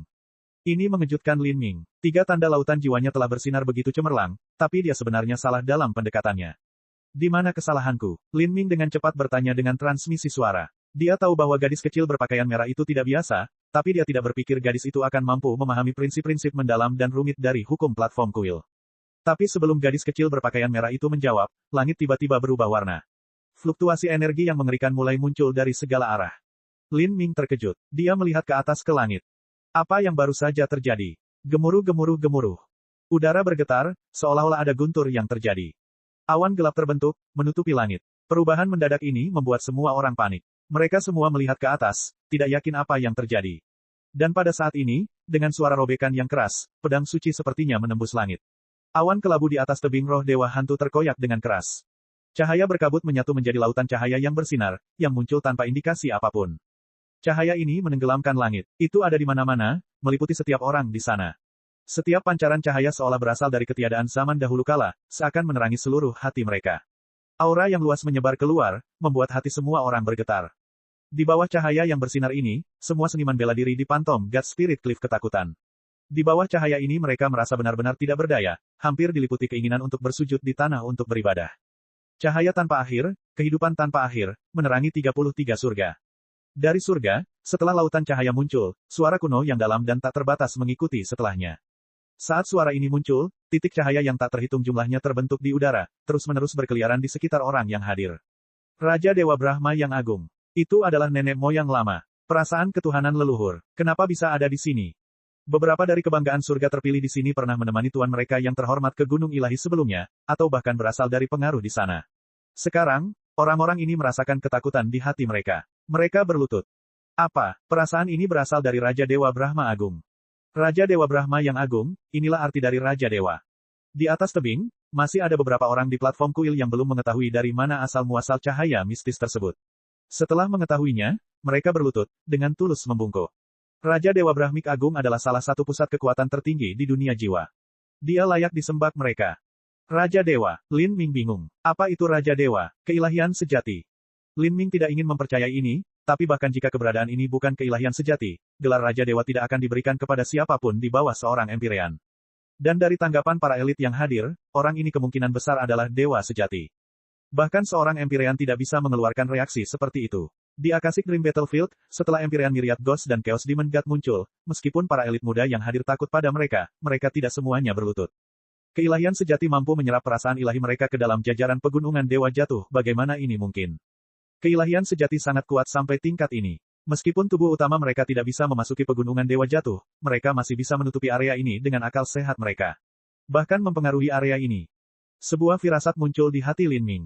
Jika perasaan ketuhanan sejati datang ke sini, maka pasti ada alasannya. Keringat dingin merembes ke punggung Lin Ming. Kalau begitu, itu harusnya untuk melacaknya. Sama seperti pemikiran ini terlintas dalam pikiran Lin Ming, seberkas cahaya ilahi jatuh dari langit dan menutupi dirinya. Saat Lin Ming diselimuti cahaya mistis ini, sepertinya dia tersambar petir, seperti meteorit yang tak terhitung jumlahnya menabrak lautan spiritualnya. Untungnya, jiwa ilahi Lin Ming sangat hebat. Kalau tidak, lautan rohaninya mungkin sudah runtuh karena ditutupi oleh perasaan ilahi ini. Kekuatan keilahian sejati. Meskipun dia sudah menebak, dampak pada lautan spiritualnya oleh cahaya ini menegaskan kepada Lin Ming bahwa orang yang mengirim perasaan ilahi ke sini adalah dewa sejati. Dan yang terburuk, keilahian sejati ini telah datang untuknya. Dalam sekejap, anggota tubuh Lin Ming menjadi dingin, seolah-olah dia jatuh ke danau es. Keilahian sejati telah mengunci dirinya. Brengsek. Lin Ming berpikir dengan muram. Saat dia diselimuti cahaya ini, dia merasakan jiwa sucinya diserang oleh beberapa tanda aneh. Di bawah pengaruh tanda-tanda ini, teknik kelahiran kembali tubuh miliknya meleleh seperti salju di bawah terik matahari. Jenggotnya hilang, otot-ototnya mengempis, wajahnya menjadi lebih tirus. Penampilan sebenarnya Lin Ming telah terungkap. Bab 1840, dikelilingi. Perubahan Lin Ming terlalu mencolok. Ini karena ketika cahaya ilahi berkumpul padanya, mata semua orang terfokus ke arahnya. Bukankah itu paman berjanggut? Itu dia, platform kuil yang dia duduki masih memiliki 3 tanda lautan jiwa yang menyala. Terlebih lagi, cahaya mereka juga lebih kuat dari yang lain. Banyak orang ingat di mana Lin Ming duduk. Ketika mereka melihat penampilannya yang berubah dengan cepat, mereka tercengang. Apa yang sedang terjadi? Dia sama sekali tidak tua, dia masih muda. Dia menyembunyikan penampilannya. Gadis berpakaian ungu dengan tanduk mulutnya ternganga saat dia melihat Lin Ming berubah dari paman yang tampak menakutkan itu menjadi seorang pemuda gagah. Perbedaannya terlalu besar. Kenapa dia menyembunyikan penampilannya? Apakah dia punya musuh? Namun saat pemikiran ini terlintas di hati setiap orang, mereka juga menyadari sesuatu. Orang ini sepertinya familiar. Saya melihat hadiah untuknya di Oceanward City. Dia Lin Mu. Seseorang berteriak ketakutan. Sebagian besar seniman bela diri di Valen God Mountain Range telah berada di sini selama beberapa waktu ketika mereka mencoba untuk mendapatkan pencerahan, sehingga mereka tidak mengenali nama Lin Ming. Siapa Lin Mu? Apa yang sedang terjadi? Mengapa Dewa Sejati mencarinya? Pegunungan Dewa Jatuh memiliki batasan usia kerangka, jadi tidak peduli seberapa kuat Dewa Sejati, mereka hanya bisa mengirimkan akal sehat mereka ke sini. Dan mereka mungkin harus membayar sejumlah harga untuk melakukannya. Tapi, mengapa mereka menyebabkan keributan besar hanya untuk mencari junior belaka? Lin Mu ini adalah orang yang membunuh Empyrean Myriad Ghost di Akashic Dream Battlefield. Selain itu, dia menebas Raja Dunia dan Raja Dunia Agung yang tak terhitung jumlahnya hingga akhirnya mengumpulkan 1 miliar poin prestasi dan menukarnya dengan halaman emas, dan juga meninggalkan namanya di tembok Kaisar Dewa. Dia tidak hanya memiliki halaman emas tetapi dia juga memiliki obat roh yang melampaui tingkat ketuhanan yang transenden. Saya pernah mendengarnya telah bermanifestasi menjadi bentuk Kirin. Ada beberapa pengaruh yang memberikan hadiah setinggi langit untuknya. Jika kita bisa membunuhnya maka itu akan menjadi kesempatan keberuntungan besar bagi kita. Segera, banyak orang mulai berbicara tentang Lin Ming. Saat prestasi Lin Ming diucapkan dengan lantang, para seniman bela diri yang telah lama bermeditasi di Pegunungan Dewa Jatuh mengeluarkan seruan terkejut. Lin Ming ini sangat galak. Dia diburu oleh begitu banyak orang, tidak heran dia menyembunyikan penampilannya. Adapun sebelumnya, ini juga bisa menjelaskan bagaimana dia mampu menerangi 3 tanda lautan jiwa dengan begitu cemerlang. Jade Livestone memandang Lin Ming, kulitnya bergantian antara merah dan putih. Dia benar-benar merasa sulit untuk percaya bahwa ini adalah pertama kalinya Lin Ming di Akashic Dream Universe dan bahwa dia bahkan telah membunuh seorang Empyrean di level yang sama. Ini hanyalah seorang jenius luar biasa yang tidak bisa dibandingkan dengan orang lain sama sekali. Untuk sementara waktu, banyak orang mulai mengelilingi Lin Ming. Mereka tahu bahwa banyak pengaruh telah memberikan hadiah yang luar biasa baginya di Oceanward City. Berdiri di atas platform kuil, kulit Lin Ming berubah menjadi hitam. Setelah ditutupi dengan rasa keilahian sejati, dia tidak lagi repot-repot mempertahankan kemiripan penyamaran. Sebaliknya, dia mengeluarkan Phoenix Blood Spear. Raja Dewa Brahmik Agung ini sebenarnya mampu melewati aturan alam semesta mimpi akasik sampai batas tertentu. Apakah Dewa Sejati mempunyai kekuatan sedemikian rupa? Kalau dipikir-pikir, keilahian sejati benar-benar bisa melanggar aturan dunia. Misalnya, menembus tembok ratapan dewa yang membelah 33 langit, atau menampilkan kemampuan supernatural yang luar biasa di Akashic Dream Universe. Bagaimanapun juga, keilahian sejati hanyalah batas yang lebih rendah dari Asura Roadmaster dan penulis kitab suci. Jadi kamu adalah Lin Mu. Sebuah suara suram berteriak. Dengan suara dering yang tak terhitung banyaknya, orang-orang mengeluarkan senjatanya. Ketika orang-orang ini melakukannya, mereka semua menghalangi jalan Lin Ming untuk melarikan diri. Seperti ini, Lin Ming menjadi sasaran publik. Banyak orang memandang dengan ekspresi sombong. Siapa yang peduli seberapa kuat Lin Ming? Dalam lingkungan seperti ini mustahil baginya untuk melarikan diri. Dia tidak akan bisa menyimpan halaman emas itu. Namamu Lin Mu. Kami tidak memiliki permusuhan atau ketidakadilan sebelumnya dengan Anda, tetapi Anda telah menyinggung terlalu banyak orang dan harta yang Anda miliki terlalu berharga. Anda juga harus memahami apa artinya kekayaan seseorang menghancurkan dirinya dengan membangkitkan keserakahan orang lain. Jadi, jangan salahkan kami dalam hal ini. Jika Anda ingin menyalahkan seseorang, salahkan saja mereka yang memberikan hadiah untuk Anda. Pada saat ini, 3 orang berdiri dan mengambil posisi di 3 arah berbeda di sekitar Lin Ming. Mereka semua memegang pedang di tangan mereka. 3 keajaiban bulu. Seseorang berkata, terkejut. Three Feather Prodigies sangat terkenal. Mereka dikenal sebagai murid paling menonjol yang muncul di tanah suci bulu Phoenix selama miliaran tahun terakhir. Bahkan di sini, di Pegunungan Dewa Jatuh, mereka memiliki pencapaian besar dalam memahami prinsip-prinsip dan telah menerangi tanda lautan jiwa kelima mereka. Khususnya, jika ketiga orang ini bergabung, keseluruhan kekuatan tempur mereka akan berlipat ganda. Awalnya kami hanya perlu memberikan petunjuk tentang keberadaanmu untuk mendapatkan hadiah bounty, tapi karena Raja Dewa Brahma Agung telah menemukanmu, tidak ada gunanya melakukan itu lagi. Kami hanya bisa menundukkanmu dan membawamu masuk. Jangan salahkan kami karena menendang seseorang saat dia terjatuh. Bos dari 3 keajaiban bulu mencibir dan menebaskan pedangnya ke arah Lin Ming. Kamu pikir kamu punya kualifikasi untuk menendangku saat aku terjatuh? Aku ingin kamu menyingkir dari hadapanku. Lin Ming tiba-tiba meraung keras. Sendi-sendinya bergerak dan auranya berubah, segera menjadi seperti lautan yang mengamuk dan tak berujung. Bang! Dengan suara ledakan keras, tombak Lin Ming sepertinya menembus langit. Cahaya tombak yang indah melintasi udara dan menabrak bos dari 3 keajaiban bulu. Kakak laki-laki, Three Feather Prodigies memberikan respons yang cepat. Mereka bergerak bersama untuk melawan serangan Lin Ming. Namun, dengan suara retak, cahaya tombak meletus dan kekuatan miliaran jin menyembur keluar. Dunia berguncang dan ruang angkasa hancur. Cahaya pedang yang menyatu dari 3 keajaiban bulu segera hancur seperti kaca. Esensi roh kekuatan jiwa yang mereka tuangkan ke dalam cahaya pedang mereka juga sepenuhnya musnah. Mereka bertiga berteriak kaget saat mereka terjatuh. Sedangkan untuk bosnya, dia terlempar ke belakang ratusan kaki saat darah keluar dari tubuhnya. Apa? Semua orang terkejut. 3 keajaiban bulu dikalahkan begitu saja. Mereka tidak mati. Cahaya dingin bersinar di mata Lin Ming. Dia bergerak maju dan mengejar 3 keajaiban bulu. Tombaknya terhunus, menembus langit. Salah satu dari 3 keajaiban bulu diiris menjadi 2 oleh tombak darah Phoenix, darahnya mewarnai langit. Saudara ketiga, 2 orang yang tersisa dari 3 keajaiban bulu merasakan mata mereka memerah karena marah. Namun, mereka bukan tandingan Lin Ming. Kaki Lin Ming berkedip saat ruang sepertinya kehilangan makna di bawahnya. Dia hampir berteleportasi ke samping 2 orang yang tersisa, tombaknya jatuh sekali lagi. Engah, engah. Dengan 2 suara ringan, hati kedua orang ini tertusuk tombak Lin Ming. Dengan ini, 3 keajaiban bulu dibunuh oleh Lin Ming. Kematian mereka begitu mendadak dan brutal bahkan tubuh mereka yang sebenarnya pun terluka dan butuh waktu lama untuk menyembuhkan diri mereka sendiri. Setelah membunuh ketiga orang ini, Lin Ming berbalik tanpa henti. Tombak darah Phoenix dan tangannya sudah diwarnai merah darah. Dewa kematian Lin Muk. Melihat Lin Ming seperti ini, beberapa orang tidak bisa menahan diri untuk tidak meneriakkan gelar yang diberikan kepadanya. Dia terlalu kuat, bahkan para elit terkemuka seperti 3 keajaiban bulu telah dibunuh seperti ayam peternakan. Mengerikan, banyak orang berkata dengan ketakutan. Untuk sementara waktu, tidak ada satupun dari mereka yang berani bergerak maju. Meskipun mereka sangat menyadari bahwa Lin Ming akan mati cepat atau lambat karena dia dikelilingi oleh begitu banyak orang, tidak ada yang ingin menjadi orang pertama yang menyerangnya. Mereka yang melakukannya ditakdirkan untuk dibunuh oleh Lin Ming, dan tidak akan memiliki kesempatan untuk menerima hadiah karunia. Untuk sementara waktu, semua seniman bela diri yang berpikir untuk membunuh Lin Ming menghentikan langkah mereka, memutuskan untuk mengamati. Pada saat ini, suara gemuruh yang mengguncang surga terdengar dari langit di atas. Lin Muk, aku akhirnya menemukanmu. Lin Muk, kamu membunuh banyak orang dari ras rohku di Akashic Dream Battlefield, bahkan merusak lautan spiritual mereka. Aku akan membuatmu membayar hutang darah ini.